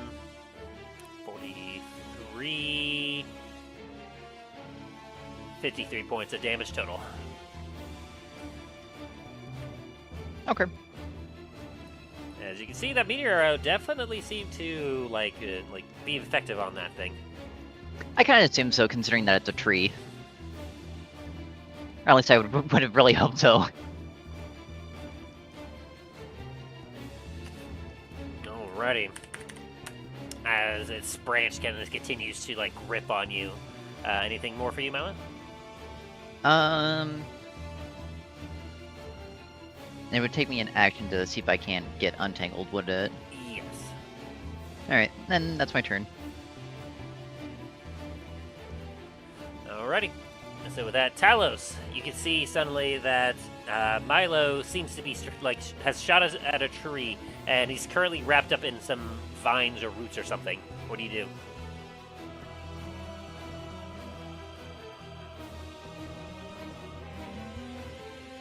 Talos? All right, let's see. Dallas is going to...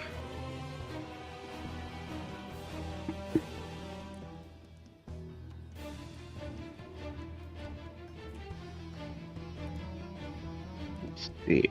Sorry, I'm reading over something real quick. And then the enemies go next with Drallgon on deck. So yes, he's gonna, let's see, first I gotta get closer. So.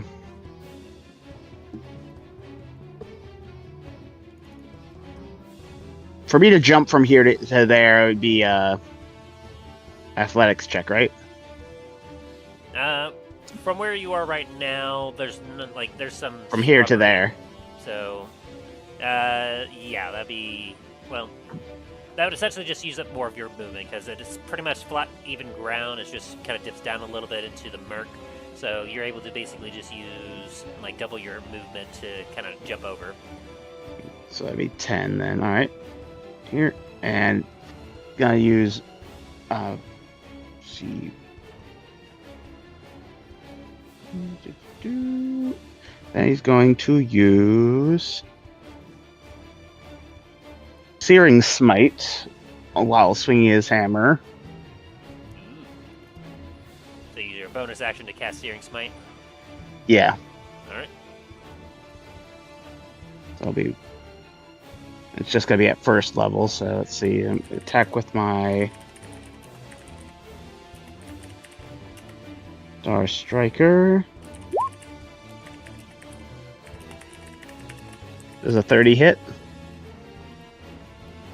Yes, 30 definitely hits. It's a big old tree. So that, and where is my Searing Smite on here?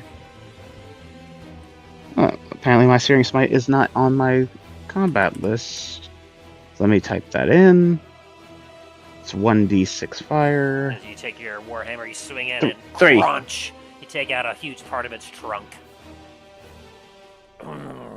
So you said 3d? For what?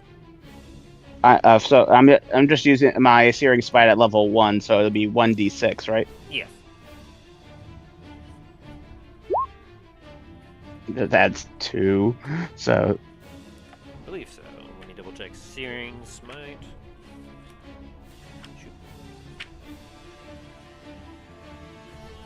Searing Smite, so when you cast it at level 1, it deals an extra 1d6 fire damage to target. It causes the target to ignite in flames. At the start of Alright, so each that's turn, it will make a Constitution saving throw. On a failed save, it will take a 1d6. So, what's your saving throw? DC? 1 sec. Your spell save DC is what I should be saying. Should be, he has to beat a 16. Gotcha. Okay, something to keep in mind. So, yeah, he starts to catch on fire. As you hear, And so he takes 19 points of damage at the moment. And Talos is gonna swing again. Like, oh, let him go. And the Searing Smite on your Warhammer goes off with the first hit. So he's just on fire. 21 will also hit. It's a big object. Crunch. Man, 2 17s in a row. Consistency. It's like, bah! It's like, let him go. Okay. That's gonna be Talos's turn. Very good, very good. It's like, bad tree, no.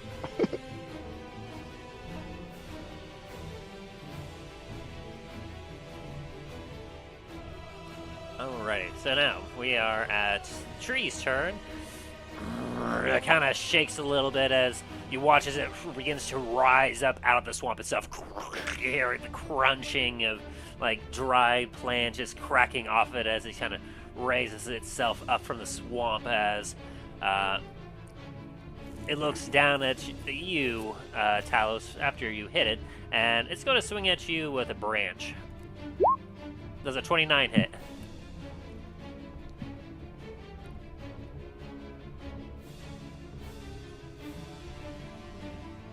I'm assuming a 29 will hit you, Talos. Yeah, 29 will hit. As it swings a branch around and you get clocked for 17 bludgeoning damage as you almost get knocked face first into the swamp. Oh! It's like the wind just knocked right at Talos. And then, I'm assuming a 15 doesn't quite hit you, though. No, it does not. As a vine shoots out towards you and you just barely manage to dodge it. And then swings again at you for a 28 to hit. Good lord. Gee, yeah, the 28 definitely hits. As it just absolutely pummels you for another 14 points of bludgeoning damage. Drallgon, does an 18 hit you? No, it does not. You manage to feel a bit of movement at your feet as you see roots are trying to crawl up and reach at you, and you manage to kind of jump out of the way as these roots are like trying to constrict on your legs.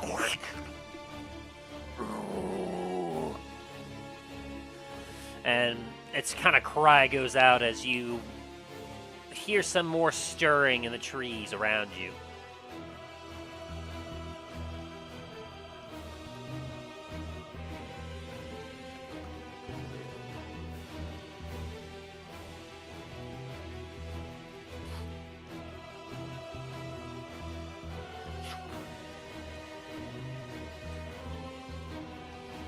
Oh boy. As a couple other trees begin to move on their own. As none of you pass the investigation or perception check to notice that these trees were a little unusual. Oh boy. Damn, a 28 didn't notice that? You didn't Also, roll wait. 28 earlier. You rolled a 14. No, I'm talking about Milo's. Yeah, I did roll a 28. You rolled that was an initial roll to notice the chest, not the things around it. What about Oh, my and I alert rolled- feature? What's up? Or not, sorry, not alert. What about my blind sense? Since they were When we were walking by. well, they weren't exactly moving. You were able to sense there was a tree there, but it has a false appearance where if it remains motionless, it has advantage on its initiative roll. Moreover, if a creature has an observed blight move or act, that creature must succeed on an investigation check to discern that the thing is animate. And you didn't do an investigation check. But in the description of blind sense, it does say that if I'm able to hear, you are aware of the location of any hidden or invisible creature within 10 feet. And since we did start right next to that tree, wouldn't I be able to notice it? I don't know if you were within 10 feet of it per se. And I know you were 15 feet away from this tree, which it has a reach of 15 actually. Right, You literally just right. entered its reach. Right, but when we spawned, or we're on the battle map, we started like over here.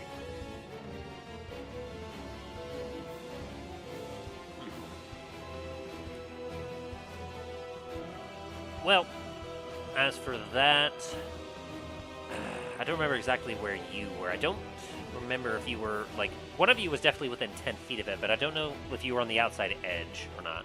I want to say I spawned right either in this square or this square. I definitely didn't have you that close to the tree. I think I had you closer to like this landmass over here. No, all 4 of us were over here. I know that for a fact, since it was like right across. No.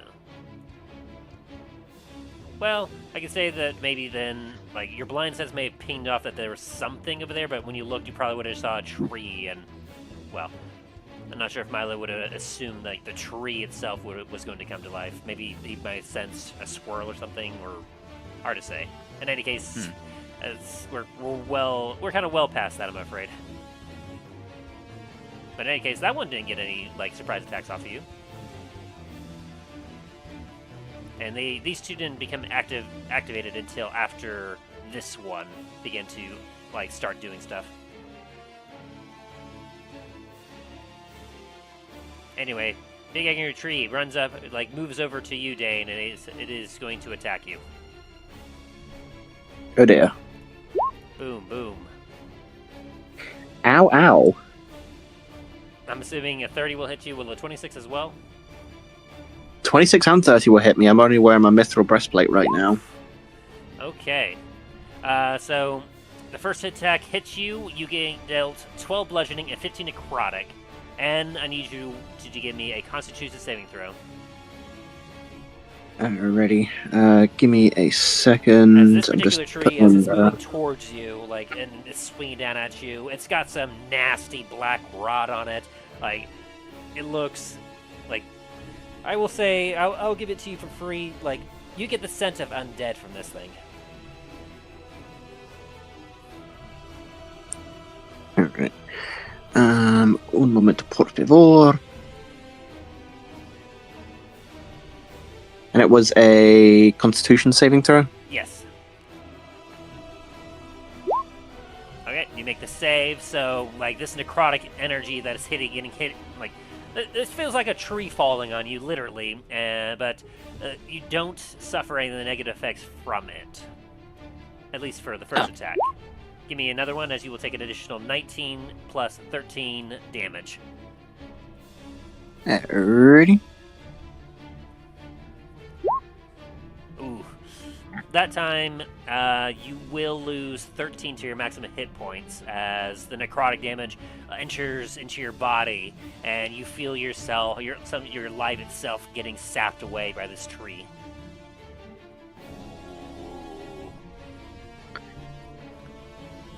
Alrighty, let me just...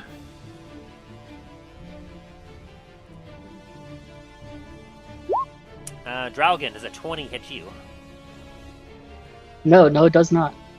A big old rock whizzes by your head and smashes into the cart as this other one has thrown a rock at you. Jesus Christ. And it's got a little bit of movement to it, not much. 15, 20. As it moves a little closer, it's going to throw another rock at you. Ooh, so the 24 hits you. Yeah, that hits. As a second rock will pound you for 23. Good lord. They're getting some high freaking damage here. So a little boulder just kind of bowls you over as it crushes the front part of the wagon. As you take 23 bludgeoning. And Dragon, it is now your turn. Alright, Drallgon's gonna move over to Milo and try to get the branches off of him. Alrighty. You can see that he's kind of like grappled into it. You can either use an athletics check or you can try attacking the root directly.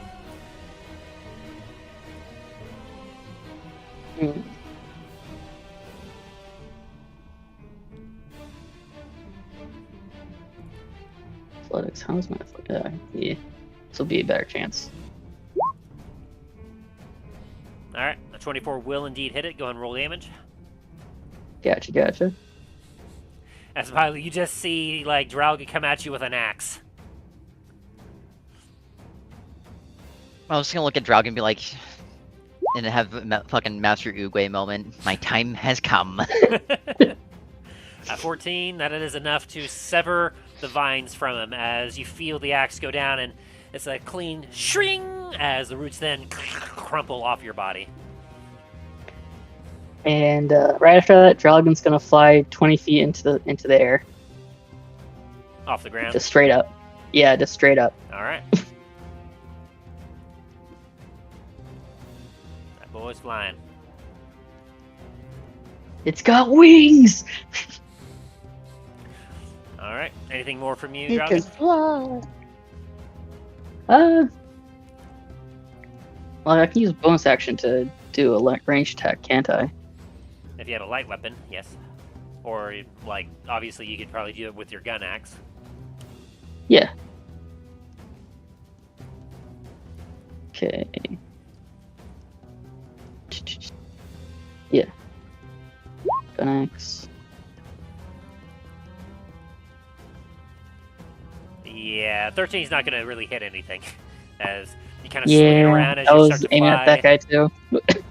As you kind of Should've go up told to you. the air, you swing your gun axe around and pop off a shot. And it splashes harmlessly into the water. Dang it. Ooh. Alright, is that your turn? Well, got it right off that bullet. Yeah, that's my turn. Alright. Dain, you're up. There's a big old tree behind you. That just beats you up.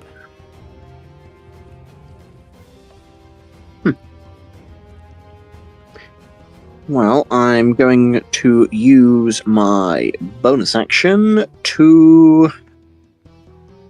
Seeing that fire works nicely against them, That reminds Use me, my I bonus need to do a con save on the other one.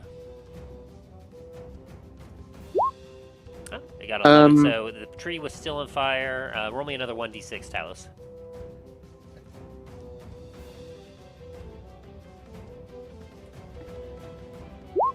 Sorry to interrupt you there, Remy, but I remember that Talos had done a thing. it's all good. As the first tree that you attacked is still on fire. Anyway, now, Remy, you said? Alright, I am going to cast, with my bonus action, Searing Smite at 3rd level. Woo! This tree has pissed me off. And I am going to hit it for a 20 hits. 20 hit. 20 hits? Yep. As you smash it to a... And then...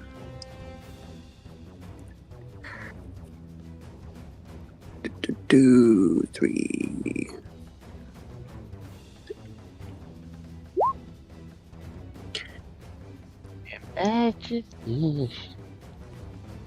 Whew. That's what, Spicy. 28 damage? And it is on fire. Burn, be burn. Do, do, do, do.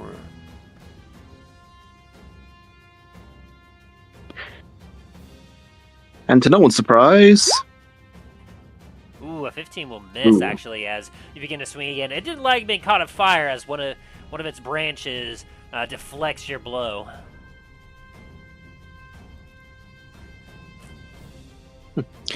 hey, well, that's not very nice. Just stand there and let me hit you already.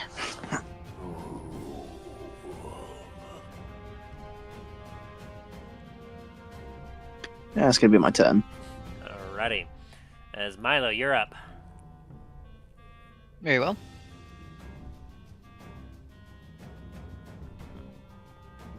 That's the name of the spell it's got, but I don't know what that actually means. A 26 to the first one you were attacking? Yes, sir. Yep, that hits. And then another 2 charges of Hail of Thorns. Man, you were just chainsawing this thing in half right now. Fuck this tree. I want my goddamn loot. That's all I wanted. That.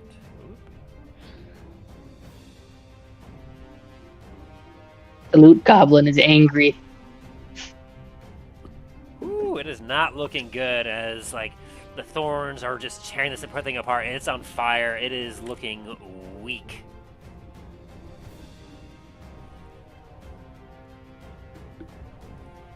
Well, I mean, in that case, 10, 15. As it's slowly starting to sink back into the swamp.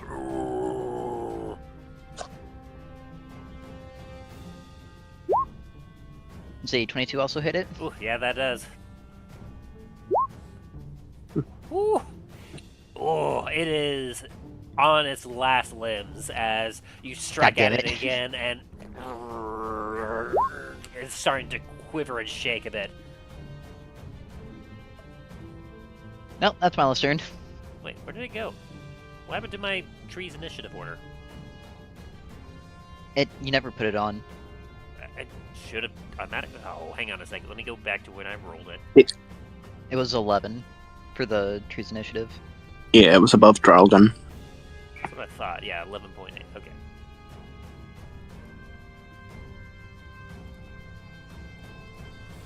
That's weird. This thing is. This moratorium is being a little weird. Oop, there we go. Okay. There we go. And is that your turn there, Milo? Yep. Alright. Talos, you're up. Alrighty. At this point, you see that there's 2 other trees that have entered this attack. As none of these trees look very friendly or alive. Alright, so Talos is gonna take a swing at the one that's right in front of him again. You have advantage since you're flanking. Well, I don't know if that actually would work, as that is so large. I don't know if Milo, being a small creature, would actually work for flanking. That's 25. Yeah, 25 either way. So that definitely hits. As you smash into this thing and you fell the tree as it cracks and as it hits the swamp with a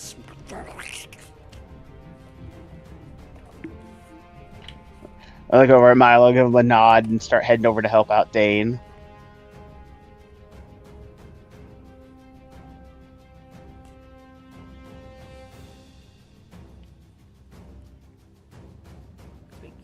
And I'm gonna take a swing at this one right next. That's in front of Dain. Oh, dang. Ooh, a 34 will definitely hit. Ooh. As you deal 12 radiant to it. Oh yeah, and plus that extra radiant from my ability.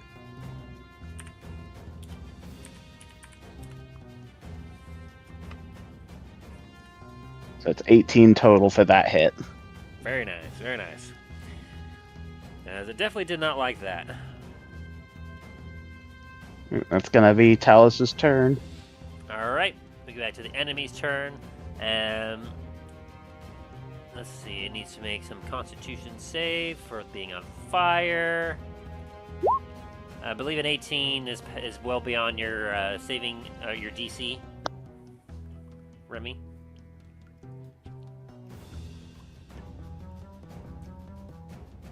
He went away for a moment. Oh. I believe it was. Don't think Remy has that high of a DC for his spells. Where is this character sheet? There. Boop. And spells. Yeah, he's got a 16 saving DC, so an 18. The tree is no longer on fire. As it will look down at you, Talos, after you just hit it, and not very happy with that. It's kind of aims. You feel some of the vines start to wrap around you, but they don't grip. Instead, you feel them starting to sap. As I need you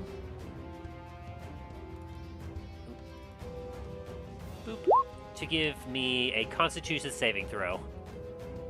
Constitution, alright.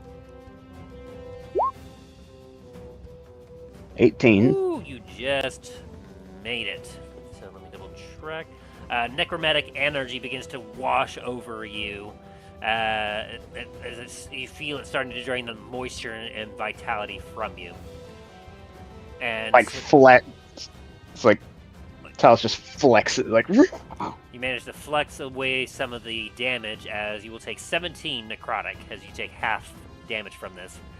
As this seems as if this tree was trying to sap the life directly from you.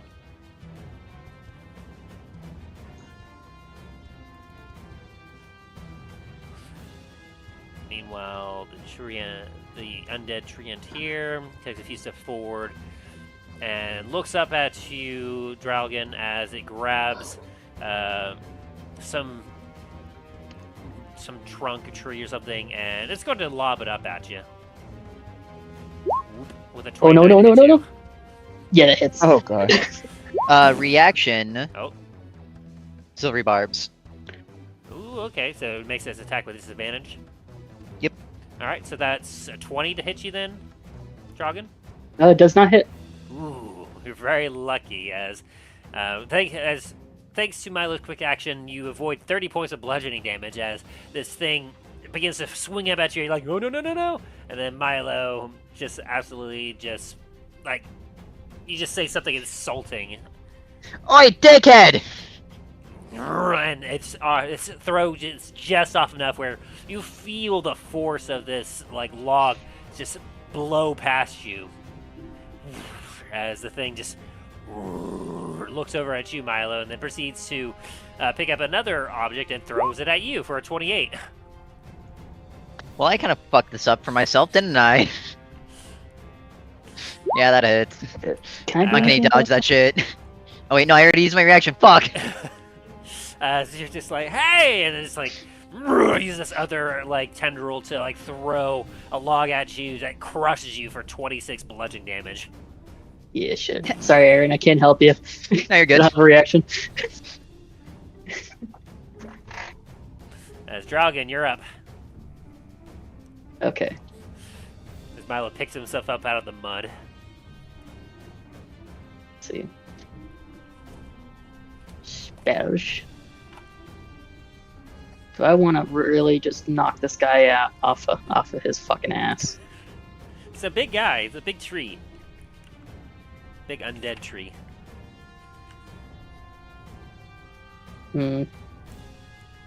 I'm gonna cast. That'd be so.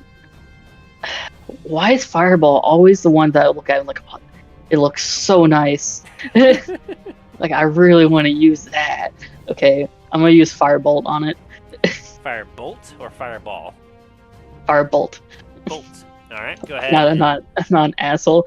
Pretty sure that Aaron's in the radius. Depending on where you Fucking send throw it. You throw a 20 to hit, it looks like. Is that right? Yeah, 20 to hit. Yeah, 20 to hit. Okay, yeah, 1d20 plus 10. Okay, yeah, good. It just looked a little odd, so yeah, 20 does indeed hit. Okay. Ooh. 23 damage. Yeah. I didn't even know it could get that high. Hold on, that doesn't seem. Let me look at this It real quick. It levels with you, Okay. because like the higher That level works, you that are, works. the more damage your cantrips do. Yeah, I was just making sure that was actually real. Actually, that's in the middle. That's in like the average. Yeah, like you launch from the air, you launch this ball of fire, and you watch as the ball of fire literally blows a hole through this thing, as it kind of lurches back a little bit from being hit by this. Like, and you see, like there's some embers and some charcoal falling off of this thing as its tendrils quickly wrap over the wound. As you feel like you just dealt a significant blow. Okay, to store 3 points to hit it again.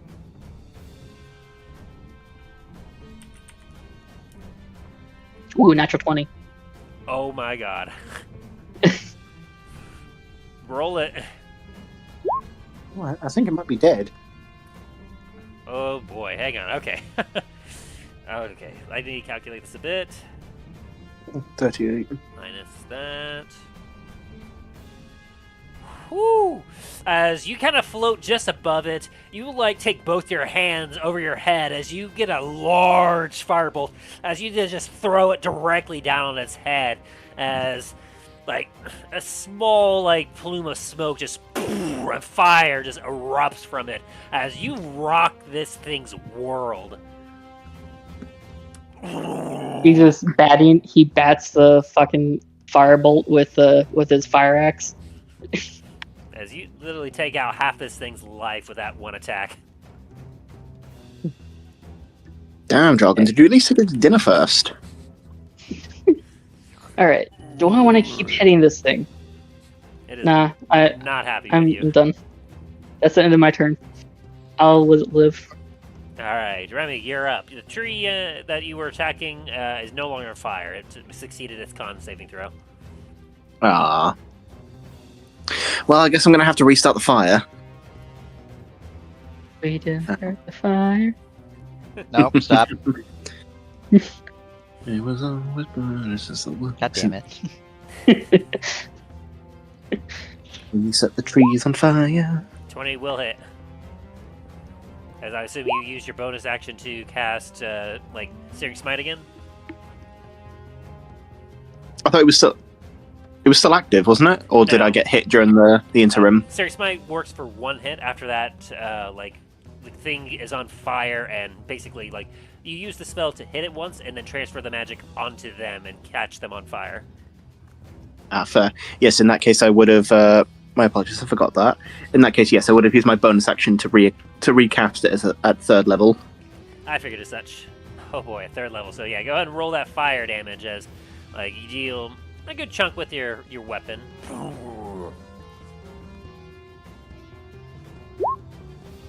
Ooh, another 11 damage.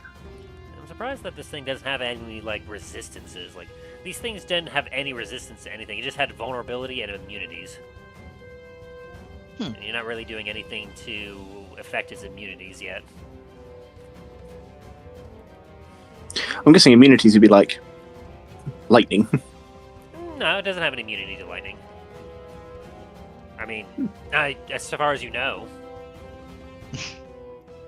Not yet, it's good save. Well, let me just bring the hammer down. No, I'm joking. I don't have Sure, anything. it has a reaction. It throws another boulder at you, times 10. Oh my god. I haven't gotten a nat 20 with my axe in a while. Nice. So go ahead and roll double the damage. Ooh, okay, so I need to do some calculating here. It lost that, minus that, and now minus that. Whew! As you boom, it catches on fire, and you boom, you hit it again, and 53 damage. you're rocking it.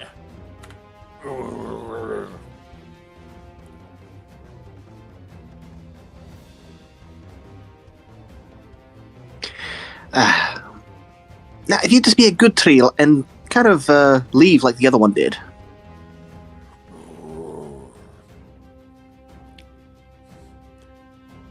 Alright, No, that's my turn. Alrighty. Yeah. Milo, you're up. As you kind of get some of the muck off of your outfit, and you Very well. You see the attention is not on you anymore, as the thing that threw the object at you is now focusing directly up at Drallgon. That's neat. 27. I 27 will hit. say you're not technically flanking because Drallgon is 20 feet in the air. But 27 does hit. I mean, I would still have advantage because you would have used the silvery barbs, or whatever the fuck it's called. Yeah, on myself for the advantage. Fair enough. As you kind of come up and you use your defender to, take off a few limbs from this thing. And it is not happy at all. It is not a happy tree. And bonus action, do that.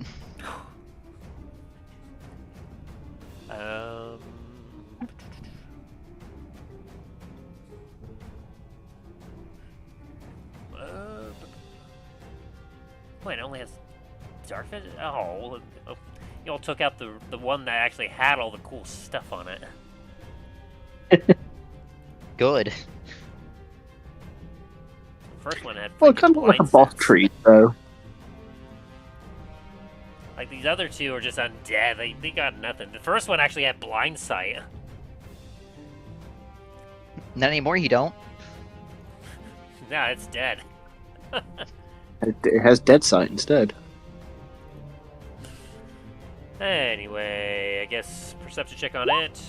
Yeah, it doesn't see you at all. Like, it just kind of like swats in your direction, just like as its focus is elsewhere on the fire dealing thing that really did a number on it.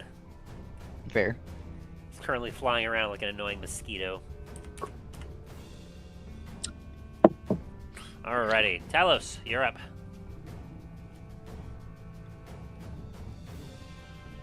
All right. Since so far Talos has been pretty good, pretty consistent with the hammer, he's gonna take another swing, batter. Boom, 36 hits.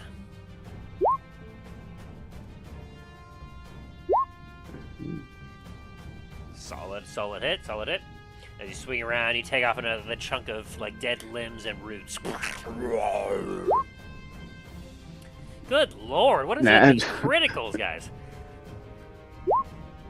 What did these trees ever do to you? Well, one of them touched me without my consent.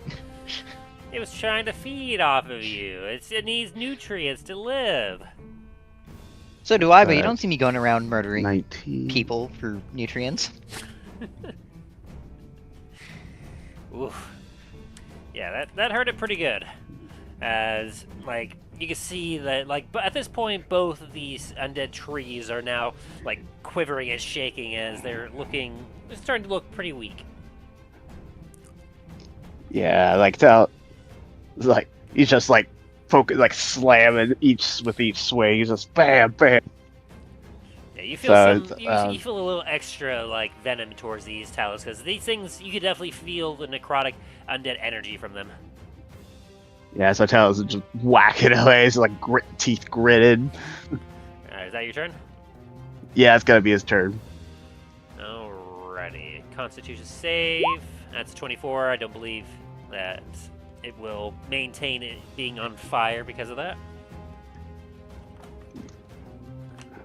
Because I think you had like a DC of 16, Remy? Yeah, I don't have much spell DC. That's fine. I mean, it works still. Oh yeah, I can still beat things up. Alrighty, so since you both are now within swatting range, he's going to do a couple attacks. First on you, Remy, for 29 to hit. It hits. Ouch. As you will take 15 points of bludgeoning and 15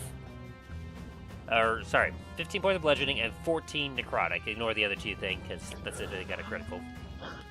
Yeah, I was looking at it like, hang on, like how much damage? All of the damage. Roll me a Constitution saving throw. If it will let me. And then that's a 19 towards you, Talos. As I assume that might probably miss. That misses. Ignore that dex. Con, you do not... Working on a tablet is a real pain sometimes. Fair enough.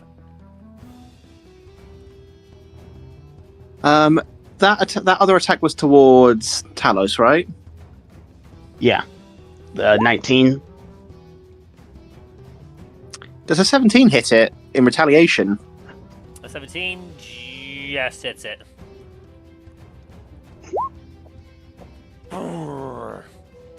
As it definitely felt that. Oof.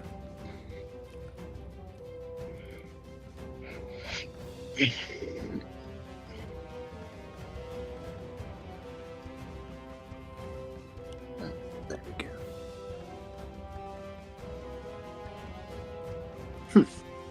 Alright, is that your turn? Well, it's my retaliation to the tree.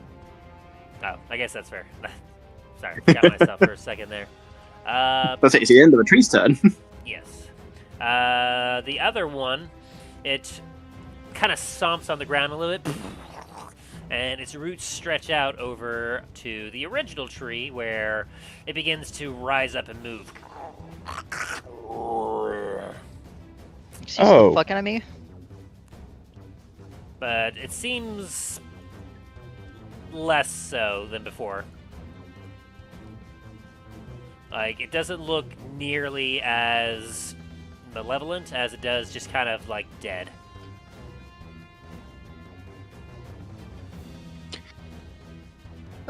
What kind of trees are these?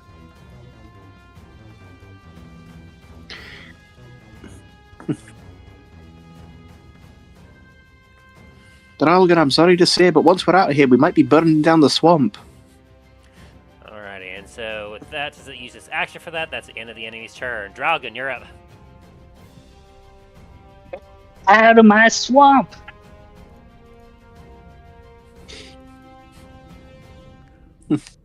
What are you gonna do? The same one as always. I'm attacking this one. Should have told you that before I rolled it. 21 to hit it with a firebolt. Yeah. Yeah, that hits. That definitely hits. Oh my 33. god. Like, you wind up a good throw, you throw this down, and you watch as the entire thing catches on fire as, like, boom, it explodes of fire as it begins to collapse backwards. Ooh, splash! It splashes into the water as the necrotic green energy from it dissipates. Nice. Now I'm gonna fly over here. And 2 sore 3 points to do this again. There you are. Ooh.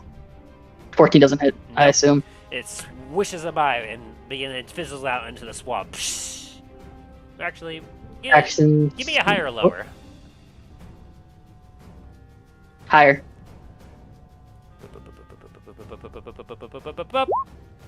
Ah, yep, it fizzles out into the swamp. Damn it. Okay.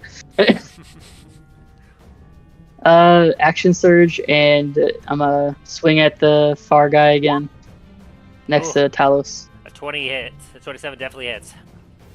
Hell yeah. Okay. Good lord. Not bad. Boom! Likewise That's with the first 24. one, you fell this one with a firebolt as well as it explodes a fire as it. I'd like to imagine both me and Talos just like weapons ready, about to go deal with this thing again, and then just the side of its head just caves in from a fireball. Okay. And that is the end of my turn. Alrighty.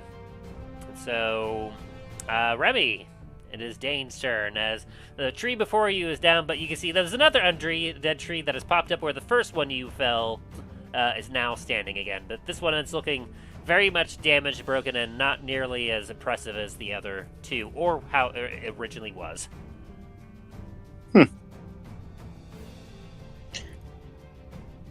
You know what? Just for shits and gigs, I'm going to cast Spirit Guardians at 5th level. Ooh. And Angry Dwarf time? very, very angry dwarf time.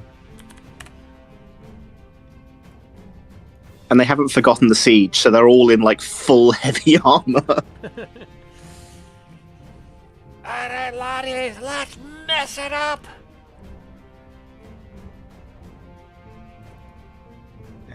Alright, it needs to make a wisdom saving throw. Yeah. Yeah, it failed.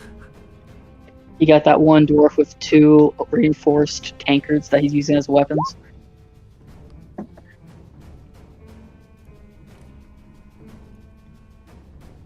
Zero. As the dwarves begin to pound and whittle away at this thing.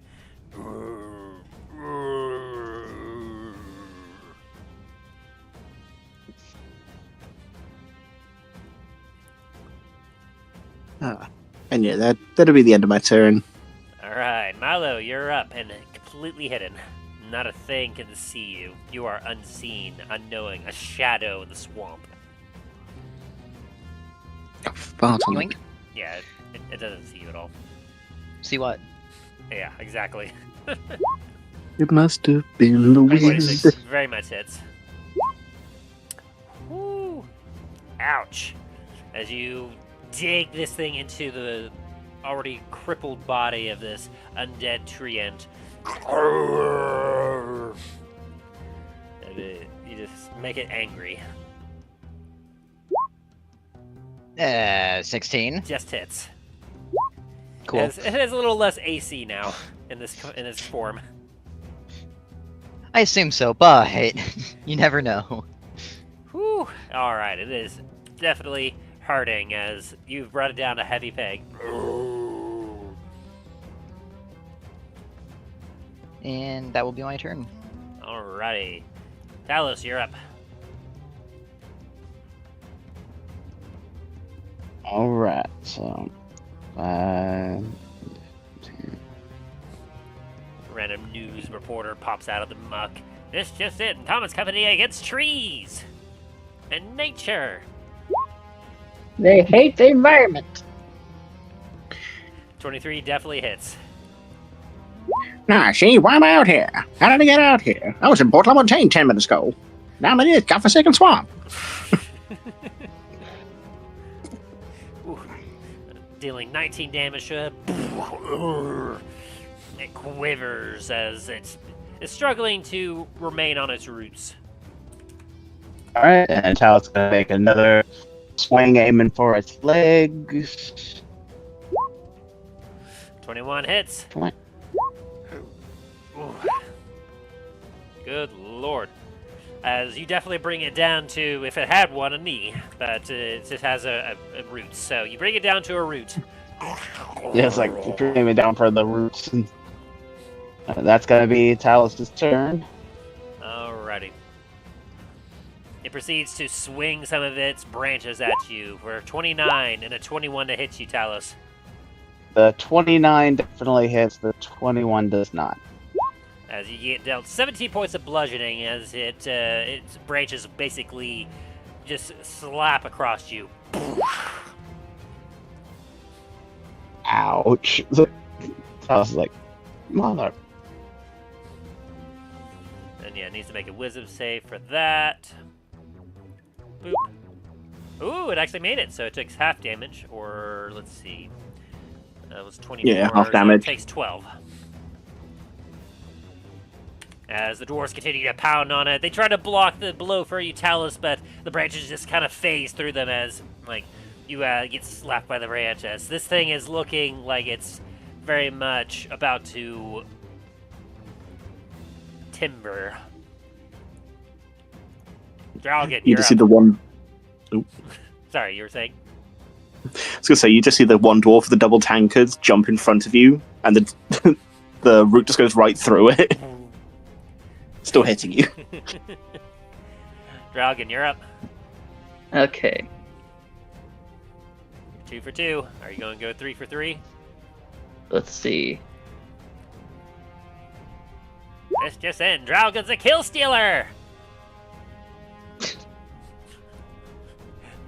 Alright, how do you do Does a this? 20 hit? Oh.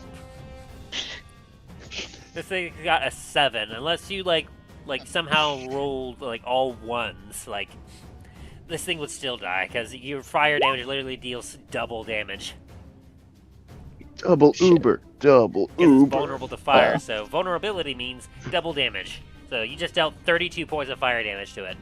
As this thing... Okay, my intentions were not to steal kills. Okay. So Drallgon's gonna point his gun axe at the head, between the eyes of that treant, whatever the thing is, and a massive firebolt's gonna come straight out of it. As it penetrates through, leaving just a charred hole in the center of its mass. It collapses into the swamp. As the angry dwarves just curb stomp the branches and roots.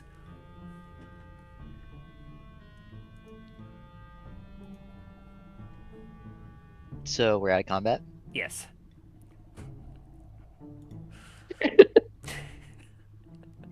I want my loot! Give me it! Dain joins in with the curb stomping. You know what? Drallgon's gonna come in and help out with the curb stomping. Oh my god. Talos is gonna just like scrape off the muck off his hammer. As this thing proceeds, Drallgon's just gonna be yelling in giant as every curse word he can, saying that they bring bad words over to they bring bad name to Wood from everywhere. Hey, Talos- Drallgon, you can't call its mother that. And Talos is kind of just looking at the other ones that were clean, like that sense of undead from them, and just kind of scowling.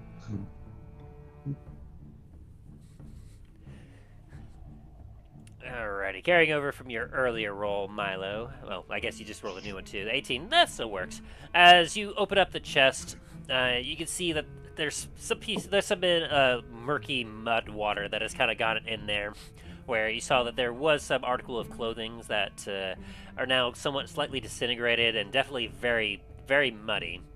They don't look like they're very useful at all, but you do also find a pouch that has 700 gold in it. Woo! You find a carved bone statuette that your investigation can probably deem that it's worth about probably 25 gold if you try to sell it. Okay. And you find yourself some what looks to be some very nice leather bracers that did not fall victim to the mud for some reason. As we continue moving on, after divvying up the gold and all that, Milo is going to be casting Identify on those racers. Fair enough. So, as you... are you just ritually casting, or are you just casting directly? I'll ritual cast it, just in case. Alright, because that'll take, what, just 10 minutes just to ritually cast, I believe, without using a spell slot, I believe? Let me double check. I believe it's a minute. Was it a minute, or was it 10 minutes? Wait a minute. Oh, well, I guess it's like, let me double check. Identify. Where's Identify? Identify. I'm pulling it up right now. There we go. Takes 1 minute to cast it normally, and then ritually casting it. Where's the ritual? Ritual. What is everyone else doing while he's doing this? One sec.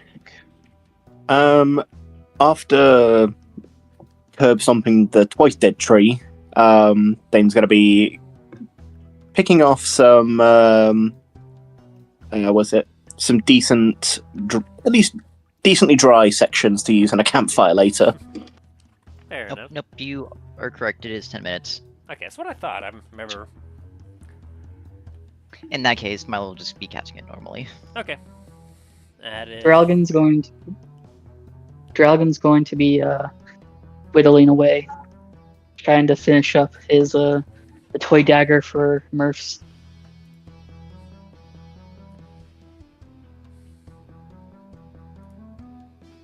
Okay, so this is a large thing, and you're trying to harvest from it. Okay, Let's see. that long. And also, all of us will be getting 175 gold from the 700 in the chest. 175 gold. Ooh. Congratulations, Drallgon, you're not broke anymore. I mean, I haven't been broke, but I just don't like spending my gold.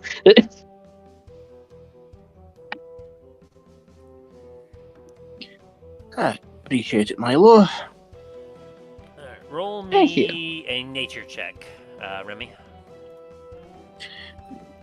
Stand by, I'm between tabs. This is unacceptable. So Remy dare you. is currently harvesting from the trees. Drallgon is carving wood. What is Shax doing? Shax is... One second, I'm just calculating something.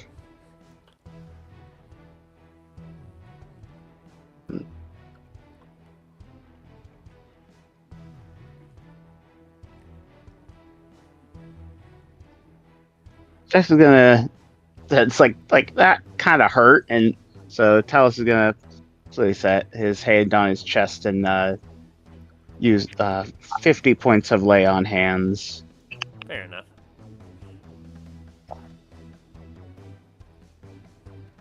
Oh. Okay.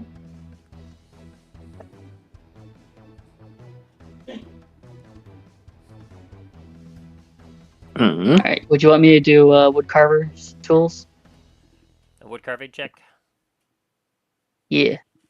Yeah, for the knife that you're carving? Ye. Yeah, I would say so. Would Yeah, you say I then have expertise in this or proficiency? you should have just had proficiency because you got trained on it. Got it. Expertise is only really a rogue thing, I'm pretty sure. Yeah. Shit. Because or else Dain would definitely be using expertise on Smith's tools. 14, alright. So, for your What is check, going Remy, on with that +4, +6? I don't know. Let me look at this real quick. So Remy, as you kind of work on this, there's a lot of like damage, a lot of fire has gone into this tree that it's now. There's a lot of unusable parts to it, and some of it just crumbles in your hand as you are like kind of working on it. I will give you that.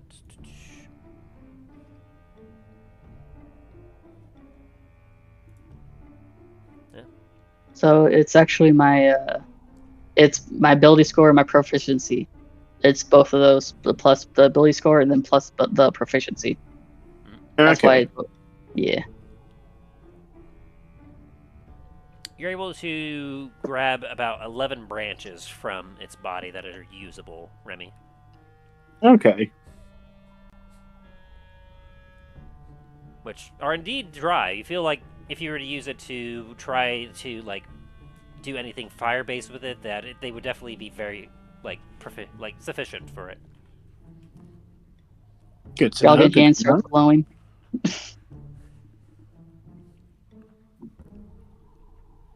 But Okay. with this particular tree, you're not really able to really salvage much else.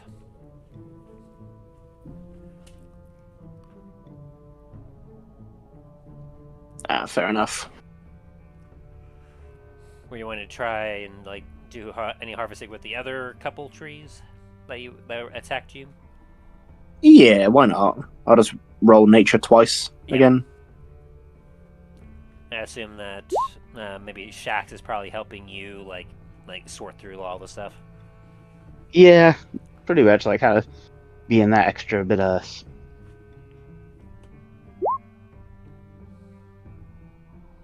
Okay.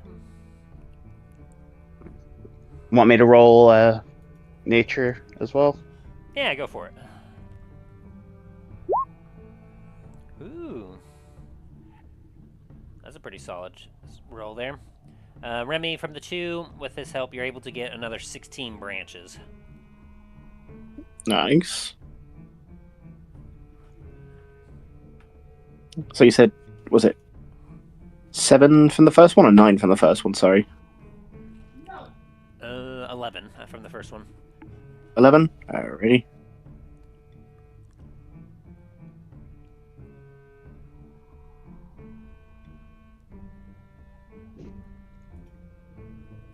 You are also able to get about, so Talus, when you are going in there, you are able to collect 6 plates of bark. And as you kind of like rip these off of its body, whatnot, like it's pretty sturdy, like plates. Like as you kind of feel the heft of these, like they like you can see that they're like some of these plates that you actually peel off of bark are thick enough that like some of your blows like glided off them before they hit a softer part of the tree. So you could use it to burn, but there could be other potential uses for it. As you have 6 treant bark plates. Let's go ahead and add that to my inventory.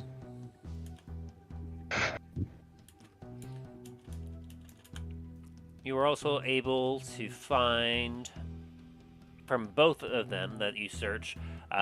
You're able to like retrieve the trunks of these treants, these undead treants.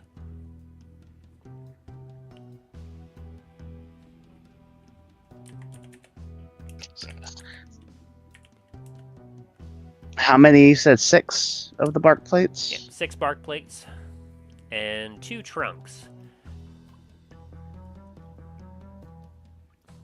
Which, as you say, as you kind of as you're basically just kind of harvesting wood, like these trunks could definitely like burn for quite a while, perhaps overnight, like be a nice overnight log as well. You also feel like you could just swing it around and probably deal some damage as well if you were to carve it down and to craft it to perhaps something maybe a little bit more wieldy.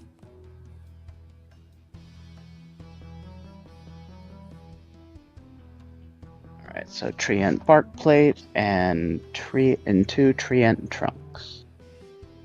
And depending on if you were wanting to as well, there's some sap seeping off of the bodies of these that you assume that it could be possibly its blood, but at the same time, it seems to be sticky sap as you're kind of just picking through this. It could be collected if you wish to collect it. Sure, I got a couple bottles. What do I have to roll to see how many bottles I can get? I already So I have rolled for 15. you.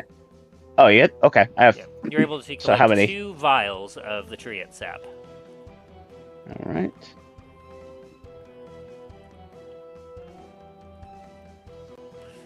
Alright. So that's Add that. Dain and Talos and Drallgon, and he's just carving away. Meanwhile, Milo, as you cast Identify on these bracers, you're able to see that they are indeed magical.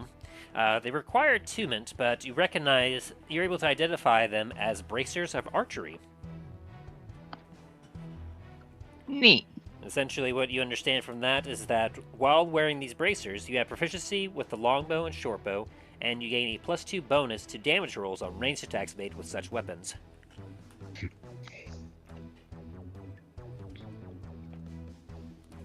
Neat.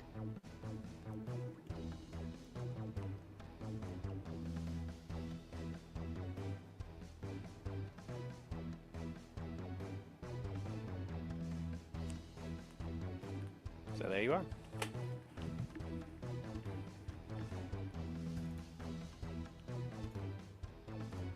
Let's see. I wonder if I can. That's actually in here.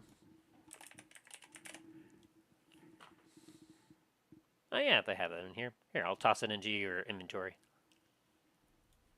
All right. Boop. There you go. And it's unequipped. Because you have to attune to it to equip it. Right. I did a random roll for loot, and that was what was in it. Neat.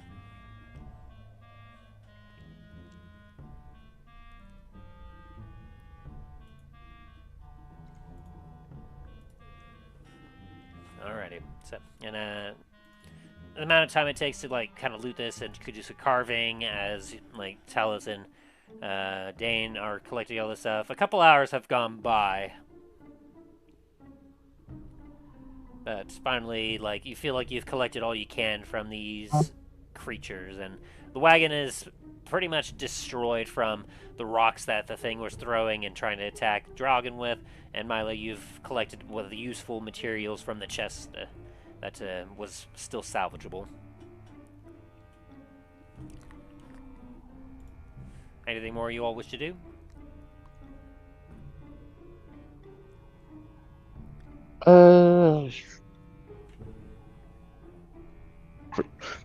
I think that's good for Talos at the at least. So like, kind of just moment, just cleaning himself up for a bit, kind of like wiping himself down. You know what? Milo's gonna put Murphs on the ground, untie him, and then use the rope that he tied him up with as a leash, and make him walk. Proceeds to force you to drag him. Sounds like my dog. You know what? Milo's gonna get a couple vials of the swamp water and start splashing it on Murphs also. Until he starts walking. He hisses at you. Come on, you little shit. Milo yanks on the rope. Milo, that's just cruel. You're getting fat. I told you you need to train. He kind of squints his eyes at you.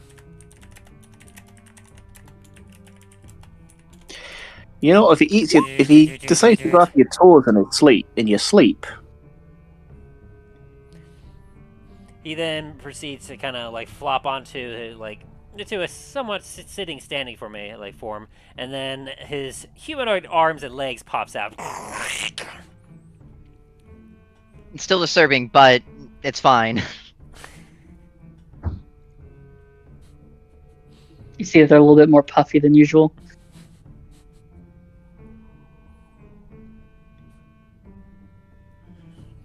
He's just kind of just glaring as Murphs is not happy about the situation, but has no choice but to continue following.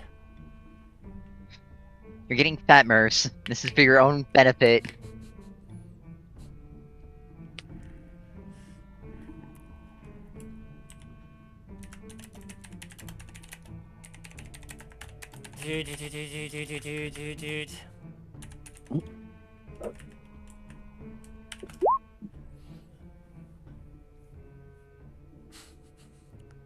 As he proceeds to show them to you.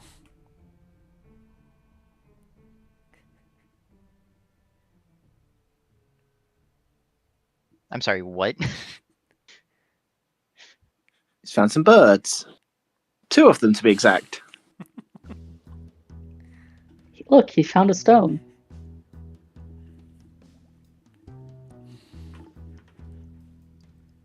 I don't see any glass houses around here.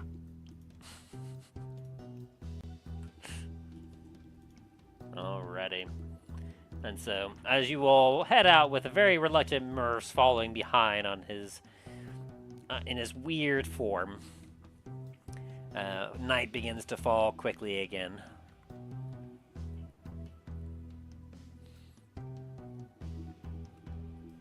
Alright. I'm gonna go searching for a spot to set up camp. So survival.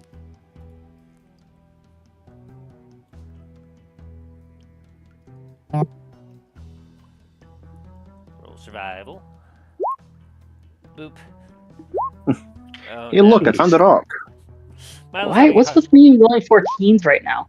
Milo, you're having a hard time, focusing on anything other than Merce, who's every once in a while, pulls on your leash. And just kind of, resisting every once in a while, so you have to kind of focus heavily on, keeping him moving. Every time that he pulls on the leash, I'm just gonna pull out a vial from one of my pockets in my jacket. Like, you really want me to do this, do you? I was picturing you have one of those spray bottles, and you're just spraying him every single time he does something you don't like. I'm almost. I was about to say, I'm almost imagining Morphs as well. Every time he steps in a puddle, like a cat, he just sort of flicks his foot around, and they keep walking. And Dain, you're just so amused by this that you're not being much help at all. Fortunately, Drallgon, you're able to get a little air with your wings, and you're able to find at least enough of a dry spot that you're not able to move around very much into this little spot, but you have enough room just to kind of have your tent without it falling into the swamp. Okay. To top it all off, I found another rock. Hell yeah. Another Dain was here. Yeah, at this point, we're just going to make markers. The legendary Dain was here markers as they go through the swamp. It's like Dain was here. Dain was here. I claim this rock in the name of Bron of the Black Spires. Roll me one Find more out that wood rock was carving this- check, Drallgon. Find out that rock was sentient. It stands up like. "Huh?" I'm anticipating your request already. You know me a little too well.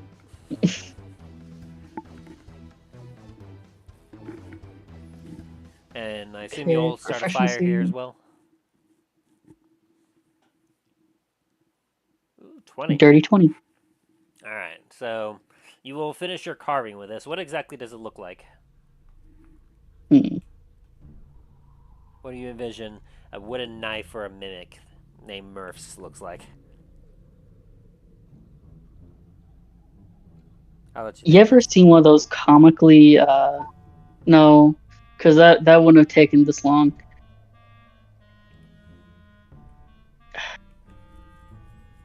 It's gonna be looking like a Roman, like one of those Roman short Gladiuses. swords, a gladius, but it's gonna be very short.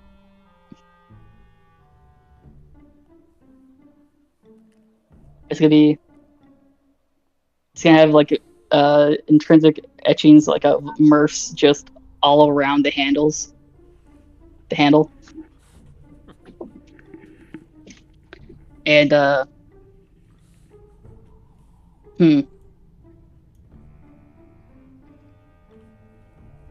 yeah, that's it. Alrighty. And so do you present it to him now? Yeah. I say, hey Murphs. And then I show him the toy dagger. He squints his eyes and approaches it and examines it carefully. I'm just picturing him doing the little you know that guy who tried mugging Uncle Iroh? I'm just picturing Murphs doing that movement with it. Like the weird holding of the dagger, the weird stance. Yeah.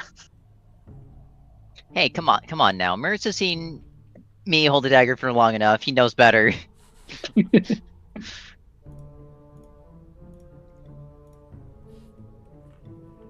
of takes it and kind of turns it in his hand as he kind of turns around and whatnot. Give me a quick perception check, Drallgon.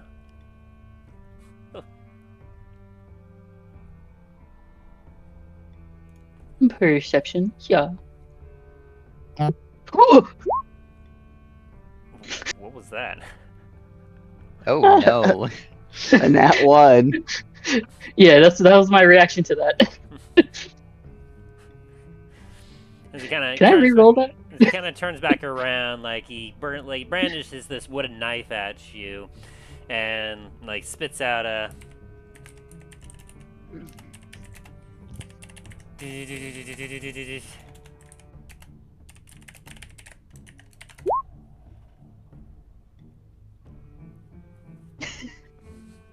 No, please. That's all I have.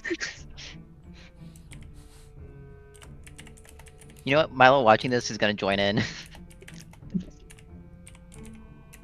Milo's just sitting, just goes over to him and sloth squats and just yeah, give him his money.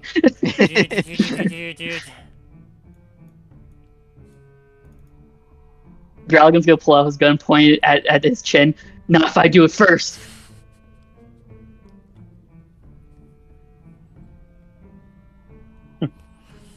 Kind of stares at you freaking standoff style.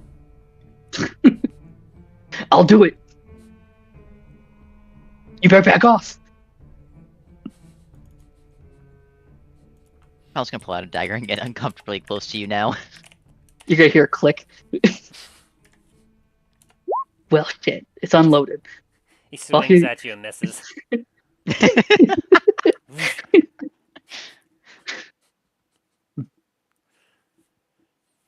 Give me a quick perception check as he whiffs at you.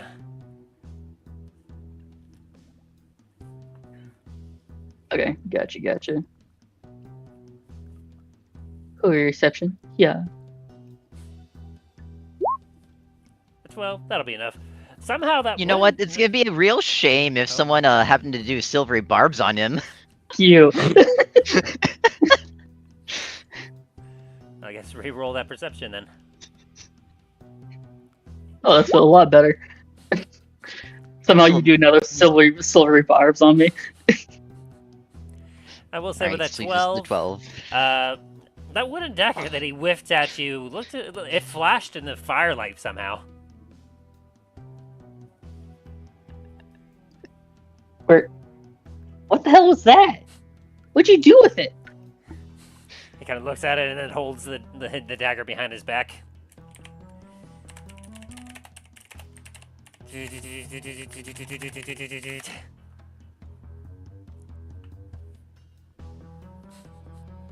Nothing you ain't see.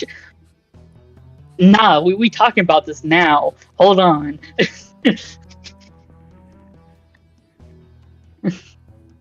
What the hell was that? Almost as if the blade was glowing like it was an actual metal. Let's see. He actually got it. Like, let me double check that.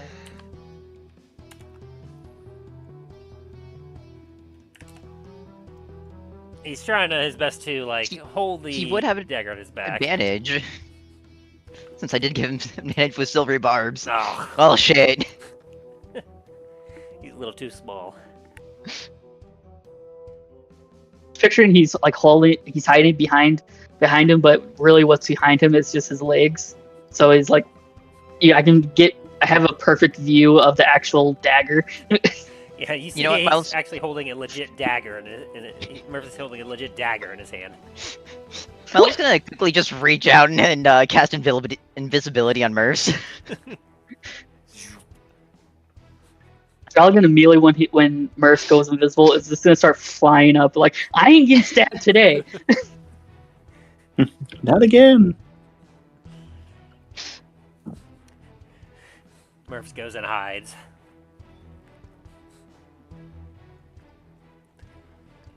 But he knows he can't hide from you, Milo, because you have blind sense.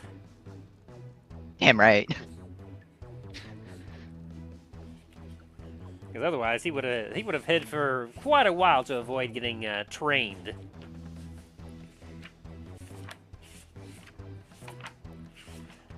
If it wasn't for that blind sense of yours, I would have been like, "Yep," and he's gone for at least a few hours. You cannot find him. Of course, it means you can't access your inventory. That would have fucking sucked. Then when you look for him, hey, where'd you go, Murphs? You hear some squealing as a crocodile has him in his mouth. Murphs! No! My boy!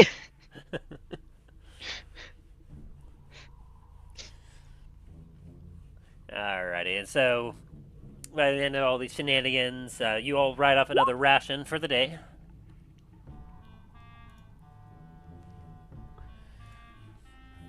And are you all doing a night watch? Yeah. Drallgon's gonna go first again. I'll go second in that case.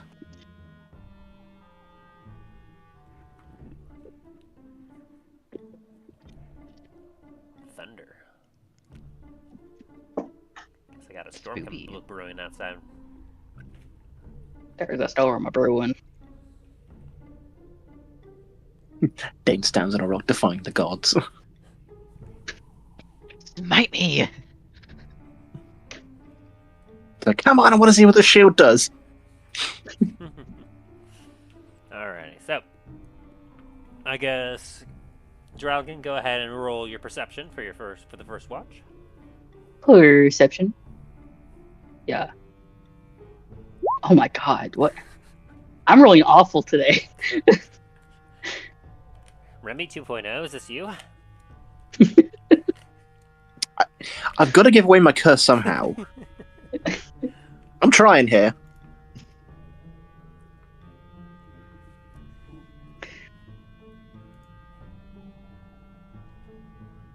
Yeah, as you kind of mosey about, you kind of tend to the fire a little bit. Do you use any of the branches that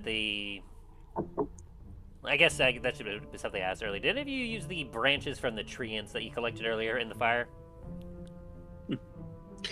As we would have made a fire, Dain would have used some of the branches to stoke and help maintain the fire. Alrighty. I'll say you use 6 branches to do that then. Fair enough. I will say that when the branches that you use them, they caught on fire insanely well, and like they burn nice and hot. So it makes it very comfortable around you, but they definitely burn very easily and very quickly. Surprise, surprise. You start hearing screeching coming from the wood.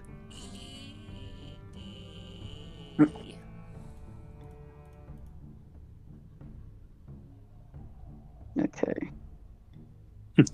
Dain just drops the head of the sledgehammer into it just to shut it up for a minute.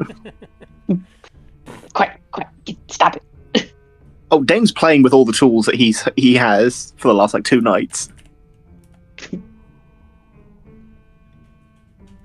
So I guess Drallgon doesn't see shit. So basically, he used control flame to just make two separate flames fight each other, and he was just entranced by that.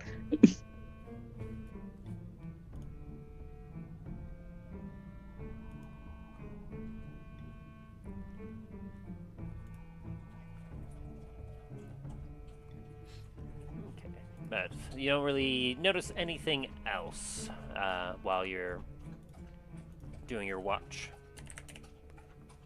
Okay.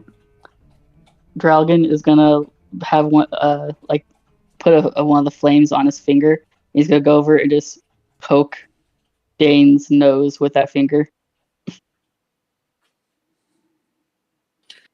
Oh, is it already that? Drallgon, get that away from me now before I hit you with the sledgehammer. All right. And the fire goes out. I didn't see anything happen, so it's gonna be good. I'm about to fall asleep, so. Oh, I don't know.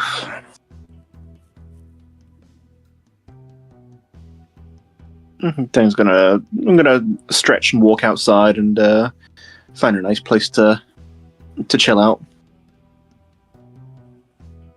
Drallgon goes to bed.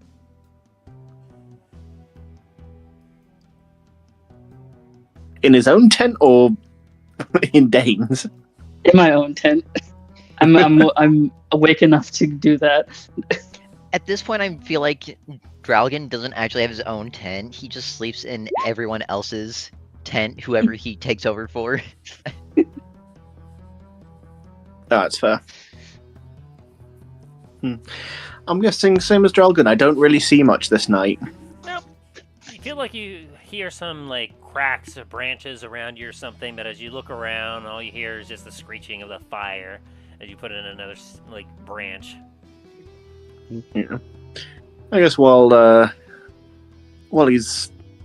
throwing some screaming logs or screaming branches onto the fire, I'm just checking out the sledgehammer that I got a while back, and just making sure that everything's good with it.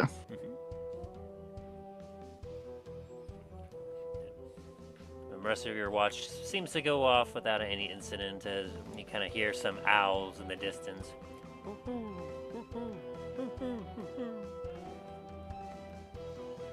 I'm gonna go nudge Talos awake then.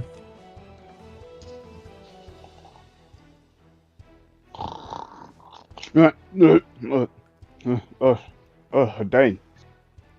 Am I watch already? Aye, 'tis yours. Haven't really seen much, but keep an eye on the fire. It seems to be screaming a lot. Screaming fire. It's the branches from those undead ents. I think this might be some residual magic on them. Just give them a whack if they start screaming too loud. They seem to shut up. Alright. You get a good rest.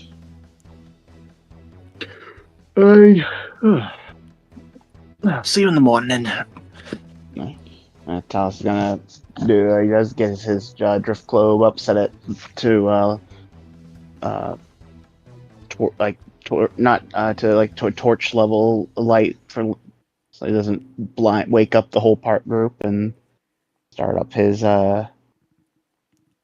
troll round. 19.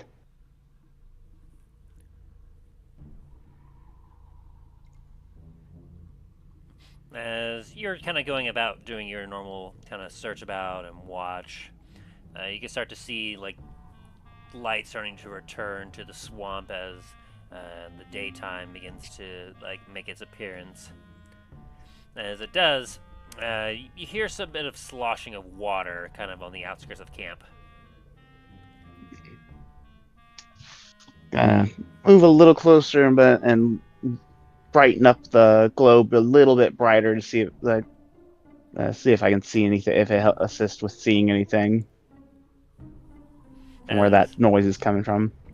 As you kind of take a look and you're starting to look around, you hear the sound of what it sounds like an animal, as it sounds like it might be like a raccoon.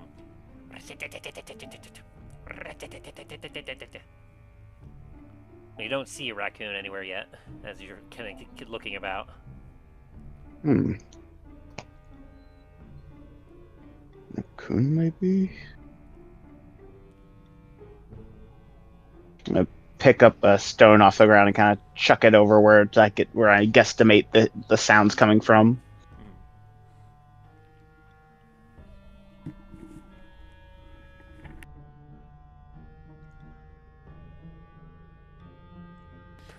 As you kind of toss it into the shrubbery, like, it doesn't sound like you hit anything, but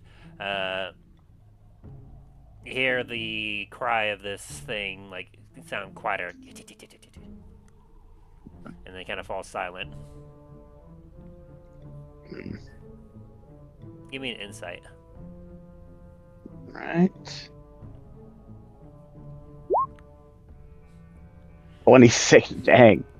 As you hear that last little like chittering, you feel like there was something off about that. That did not sound like a legitimate sound. It sounded like some kind of mimicry.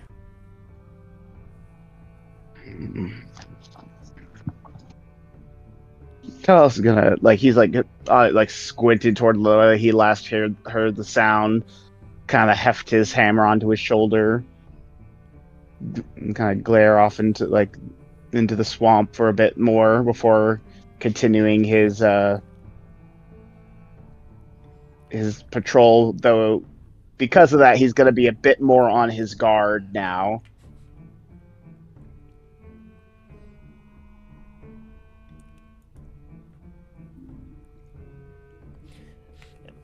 As it gets about time where everyone benefits for a long rest, but before everyone actually wakes up, you hear the snap of another branch over near one of the tents.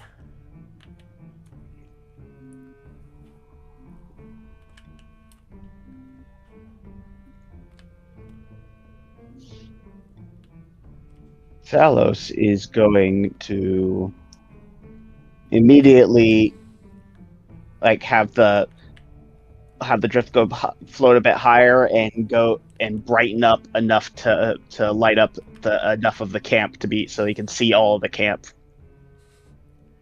All right, give me another perception check. Yeah, she rolled really poorly. Ooh, you almost rolled just as poorly, but enough that you blind yourself a little bit with your light, but you see the figure of an individual starting to reach towards a bag near Dain's tent. I'm gonna say to my magic rope that I have on my belt, point at that person, sick 'em. As your rope will jump down and as this figure, she's like, ah! As they leap up and fall backwards into the swamp. Immediately run over to catch up to the rope and get to the person. As the rope is just on the verge of the water, as this figure goes up, oh, please, please, don't hurt me. I was just looking for some food. Heal.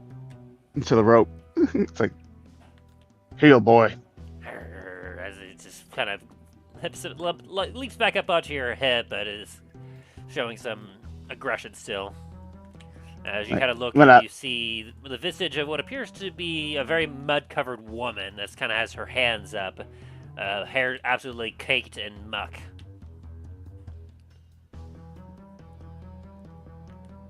Hmm. 1 second.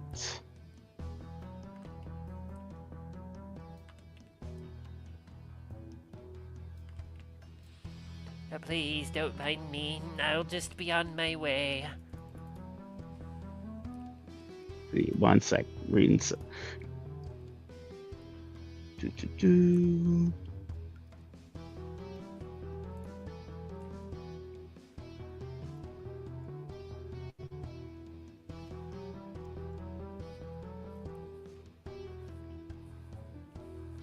I'm gonna use a thing of divine sense to see if I sense anything evil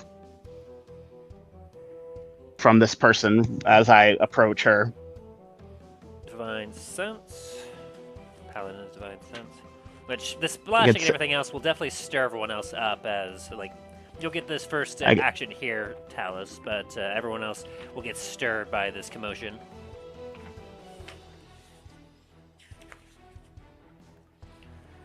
Let's see. Divine sense. As an action, you can open your awareness to detect such forces until the end of your next turn. You know the location of any celestial, fiend, or undead within, like 60 feet of you. So are you trying to determine if this is a fiend, or are you trying to determine if this is an undead?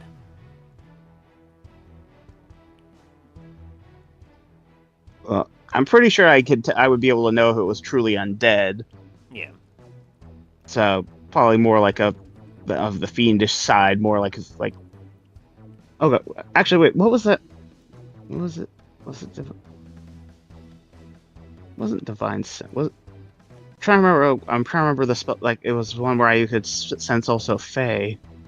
That one uses an actual spell slot. Yeah, I'm trying to remember. Like looking through my spells, I'm like, wait a minute. So I think I'm getting the two mixed up with that divine sense and.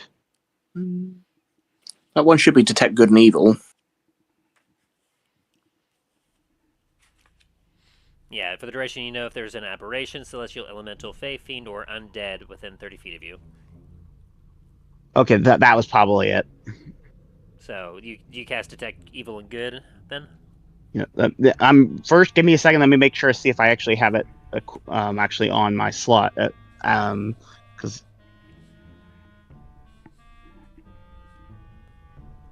Protection from good and evil.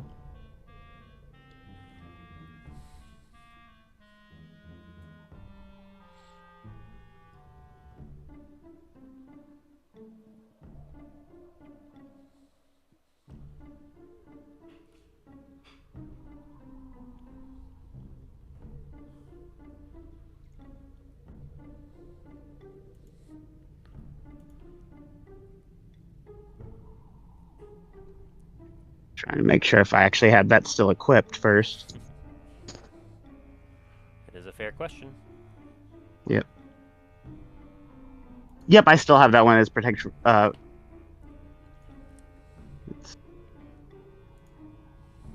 Yep, I have that equipped. Right. I thought I had. It was like I was reading it wrong. I thought I had protection from good and evil equipped, but it was detect. It was the other one. I was like, oh, wait a minute. So is that something you use against this woman then? Yeah, I'm gonna use it like kind of like wave my hand like a wave my hand over to. Yeah, as you activate it, she's kind of slowly picking herself up out of the mug and just like, oh, you look like you're very capable, especially surviving out in the swamp like this. You immediately get a strong ringing of Fey coming from her. As she looks quite beautiful, like she's got smooth skin, aside from the muck that's not covering on all over her. She looks very nice and lovely. Declare yourself. Oh, please. I'm just, like I said, I was looking for a bit of food, but seeing as how you look very capable yourself, perhaps you might be able to do me a favor.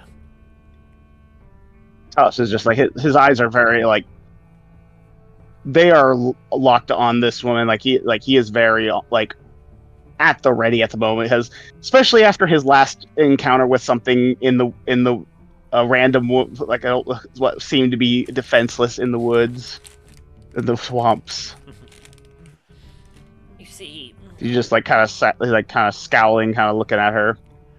there's a particular thing that I need that I have not been able to retrieve myself, and I feel that if you were to give it to me, I could perhaps help you. Please tell me, why do you venture so deep into this dark and dangerous swamp? I could ask quite the same thing. I look her. I kind of like my eyes. I kind of look her up and down. No gear, no pack, nothing to assist yourself through the swamp alone. Especially someone alone. No light, and attempting to sneak up onto an obvious camp. Oh, well... One might think you would up to something. Well, like I said, I'm simply trying to retrieve something. I had some stuff in some gear before, but I lost it when I attempted to enter, and I was not able to proceed. I had to flee for my life. That is why I was looking at your camp for food. I figured that perhaps you were well equipped, and I could perhaps get a bite to eat. But perhaps now there might be a chance that maybe we'd be able to help each other.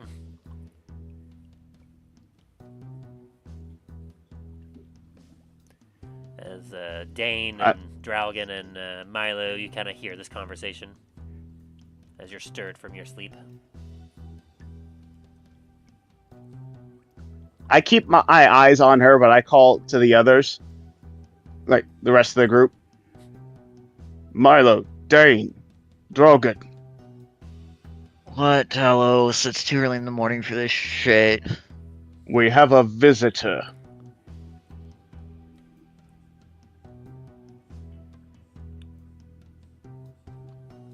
I look back at her and I'm like, hands. Oh, she kind of like holds him up. A little bit of mud and stuff in them, but I got nothing in my hands.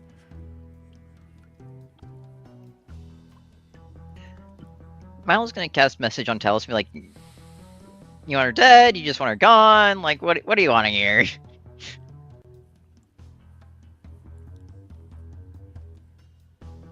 Am I able to respond through the message back to him or no? Yeah, you are. All right. I'm gonna respond. I need bind her hands and bring her in front of the fire. We'll question her then.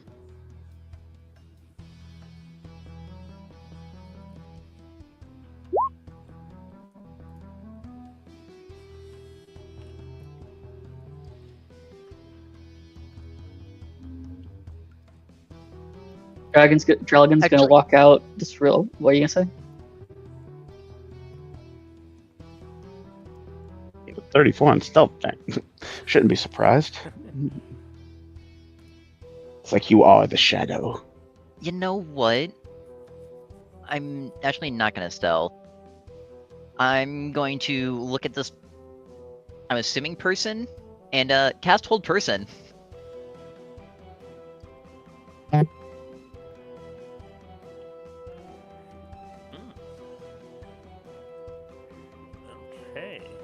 You're trying to cast hold person on her? That is correct. She would have a tough time seeing it coming, if anything, because you obviously have, like, you've gone and stealthed yourself. Mm-hmm.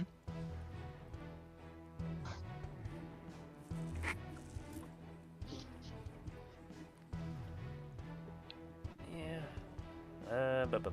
She would have to do a save against it then, I believe, right? Wisdom save. Okay, so first let me see if she spots your 34. She probably has to get a nat 20 for this, so let's see.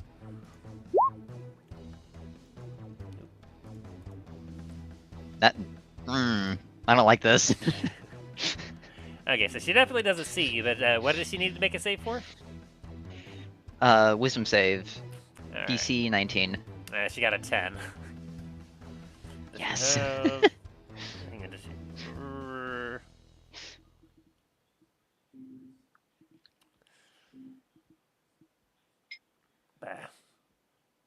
She doesn't have any advantage against that, it looks like. As she's like, oh, please, I need to make a kerfuffle, please. Let me see if I can. As she kind of gets paralyzed, is stiffened. Which I believe that holds for a minute. Yes, but every turn they can try to make another wisdom saving throw. Alright, what's the DC? Still 19. Okay. As soon as she's paralyzed, Milo's gonna activate his boot to speed, run over, and then try to tie her hands. I'm just Talos is already holding out like a thing of rope, like a separate thing of rope for her, Milo. Like may not see Milo, but he's just holding it out to the side. What was the DC again? 19. Okay. After about 24 seconds, she will be able to break free of it.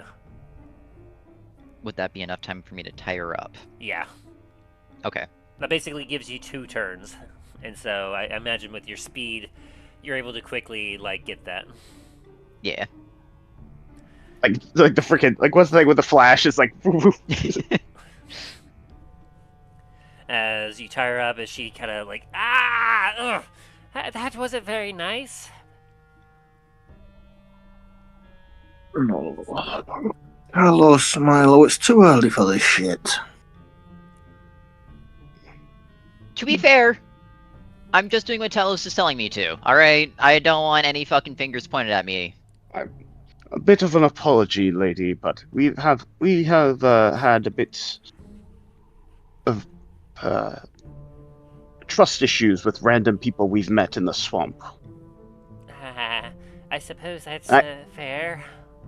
I walk over and just grab her by from the back, the rope that's whatever rope's kind of holding her, and kind of just lift her up off the ground and kind of walk her to the front of the fire, what's left of the fire. Ooh, that's very warm. Please, don't toss me in there. I sit her down in front and standing kind of in front and above her, slightly above her, is now, I would suggest you start elaborating first. But first, first your name. Well, my name is Mary Covenstead. Tao's got a sidelong looks at everybody.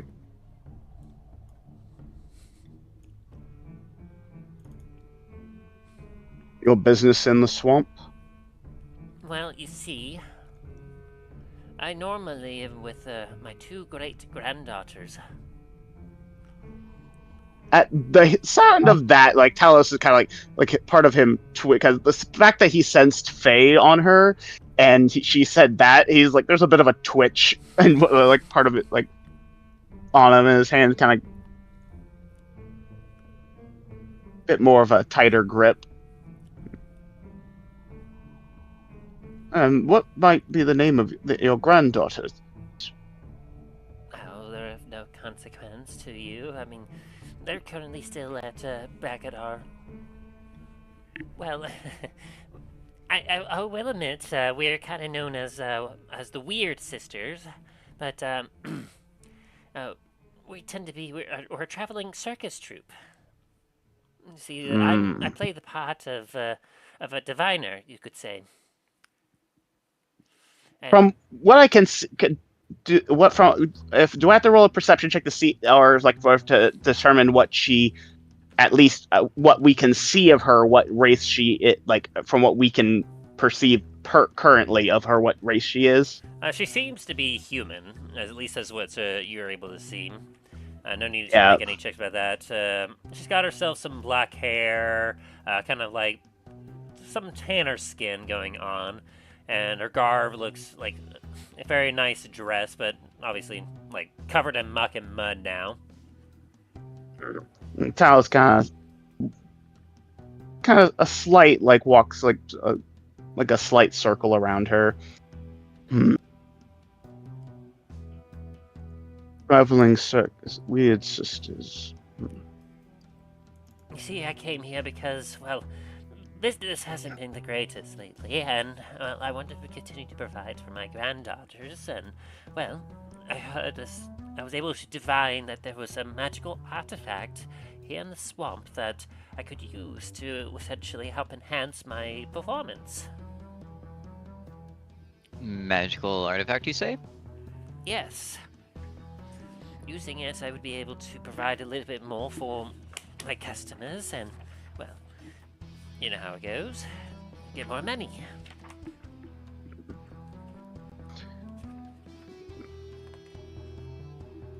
Talos is gonna. Drallgon's, Oh, sorry. Go ahead. Go ahead. Drallgon's gonna sleepily say, "Okay, starters, what are we gonna do with her?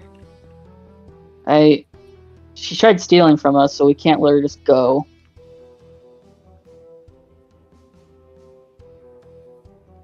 Talos, again, he's gonna like kind of walk around her, like look at her up and down, then kind of step over to Dain. He's gonna kind of like try to whisper like in his ear. Gonna to Dane's like, whatever she is, she's not human. Sense Fey on her. I wouldn't tell Drallgon. Please, I know that I was trying to steal from you, but it was only just for food. After all, I am quite hungry, and there's no easy access to food around here, especially after I lost everything. Please, if you help me, I could see about trying to help you. I'm a diviner of sorts. If there's something you're perhaps looking for out here in the swamp, I may be able to help narrow your search down to find it. You know, let's actually check to see if you're really telling the truth here. As Milo's gonna start rummaging through her pockets.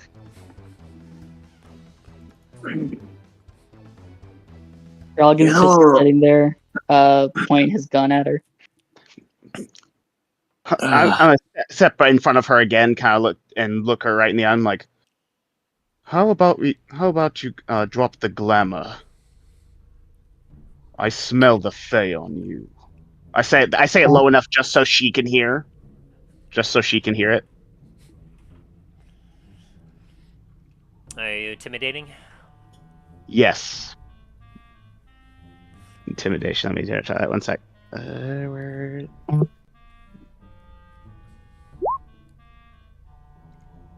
Would I have advantage on this since like I am with that aura of like holy energy on me? Yeah, you kind of have her at a disadvantage at the moment. It's 14. But, yeah, she got a 19 on that. Damn it. She's like, I So don't quite what you're talking about, dearie. I'm just an old woman just trying to, like, get something to help with her show. There's no need to get aggressive. Dane's going to quietly cast Zone of Truth in the area. What is the save on that?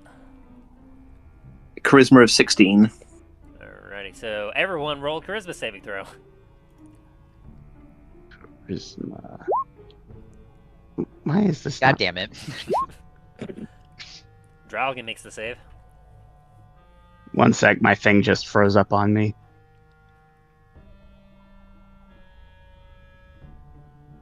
Oh, come on. Once I have to reload, roll 20, it froze up on me.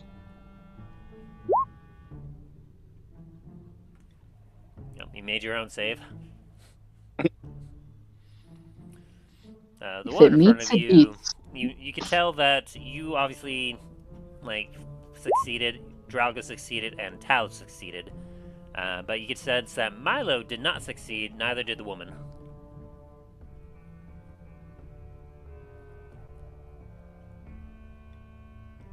I will ask you again.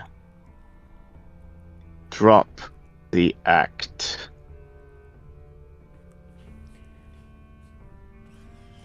Well, there's no act here. I am genuinely in need of some help, and I believe that I can help you. I mean, lady, your true self. I know you're not human. Besides, people that enter places like these don't wear designer dresses. Okay, well, Shax, to be fair, that is clearly not a designer dress. Fashionista here. Damn right.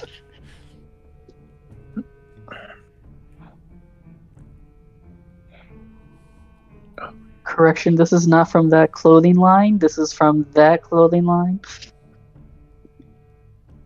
This Talos was is the kinda knockoff just, like- brand that was made in Antiva, Yeah, actually. Talos is just kind of focusing on her right now. He's like blocking that, it's like just focus on the, and like he is just his eyes are just like locked onto this woman. He's like at her eye level right now. I can definitely see that you all are suspicious. After all, that is why that the short one over there cast that particular spell. I'm aware. Which, Milo, you're also aware that you're now under the zone of truth. Yeah, I know. Please, just... There's no reason we can't be amicable about this.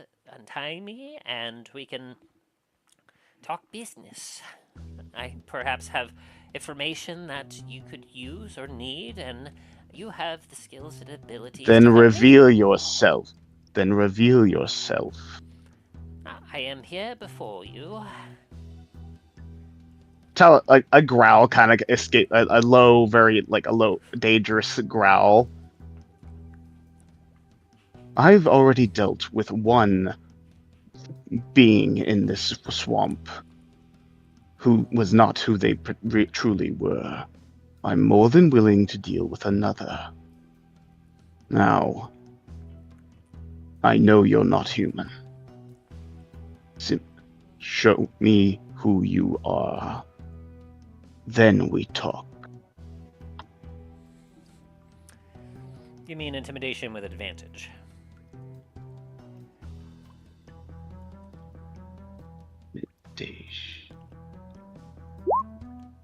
Ooh, 23. Her eyes kind of widen a little bit as you're close enough to hear her mutter, "Auntie." As you see her visage. I slowly smile at that, and like there's the growl gets deeper, and a little bit of sparks come from my jaws. And at the same time, I start just like the magic rope that's at my hip. I like kind of pet it. As you watch as the visage like begins to melt away, as you kind of see some inhuman eyes and like hair that looks more like vines of a tree, as her skin turns like a deep, like verdant green. Would Drallgon know what this is? Give me a history check. I'm Okay. gonna do the same. I'm gonna do the same too.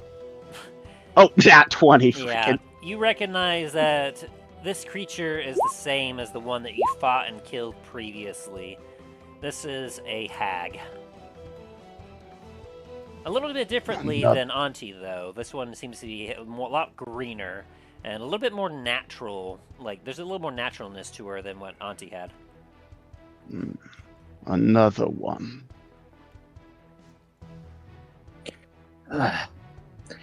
Can't we just go through the swamps at least once without meeting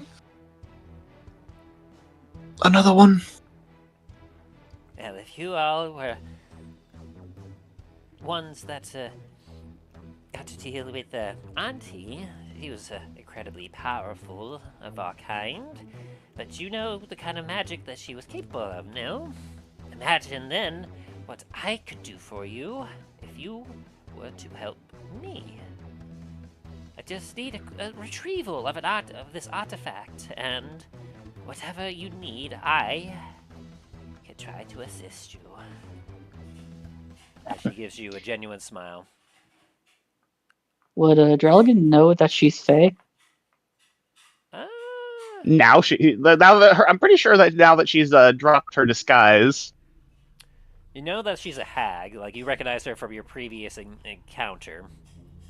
But as for whether she was a fae... give me a nature check.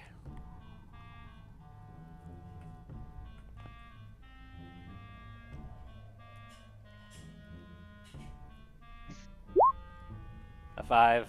You know that they are incredibly magical, but you don't know if that's exactly fae-based. Okay. That she gives you What's up a with these smile. old ladies and showing up as young women?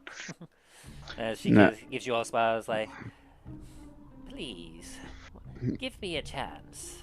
I swear, if you help me, I can help you. And that is where we're going to leave the session for today. Oh boy. Yeah, Talos is like another one. Wonderful. Alrighty, I'll be right back. As our heroes have found themselves face to face with another hag. What does she want? Will the party help her, or will they end her? Find out on the next exciting episode of the Adventures in Dundras.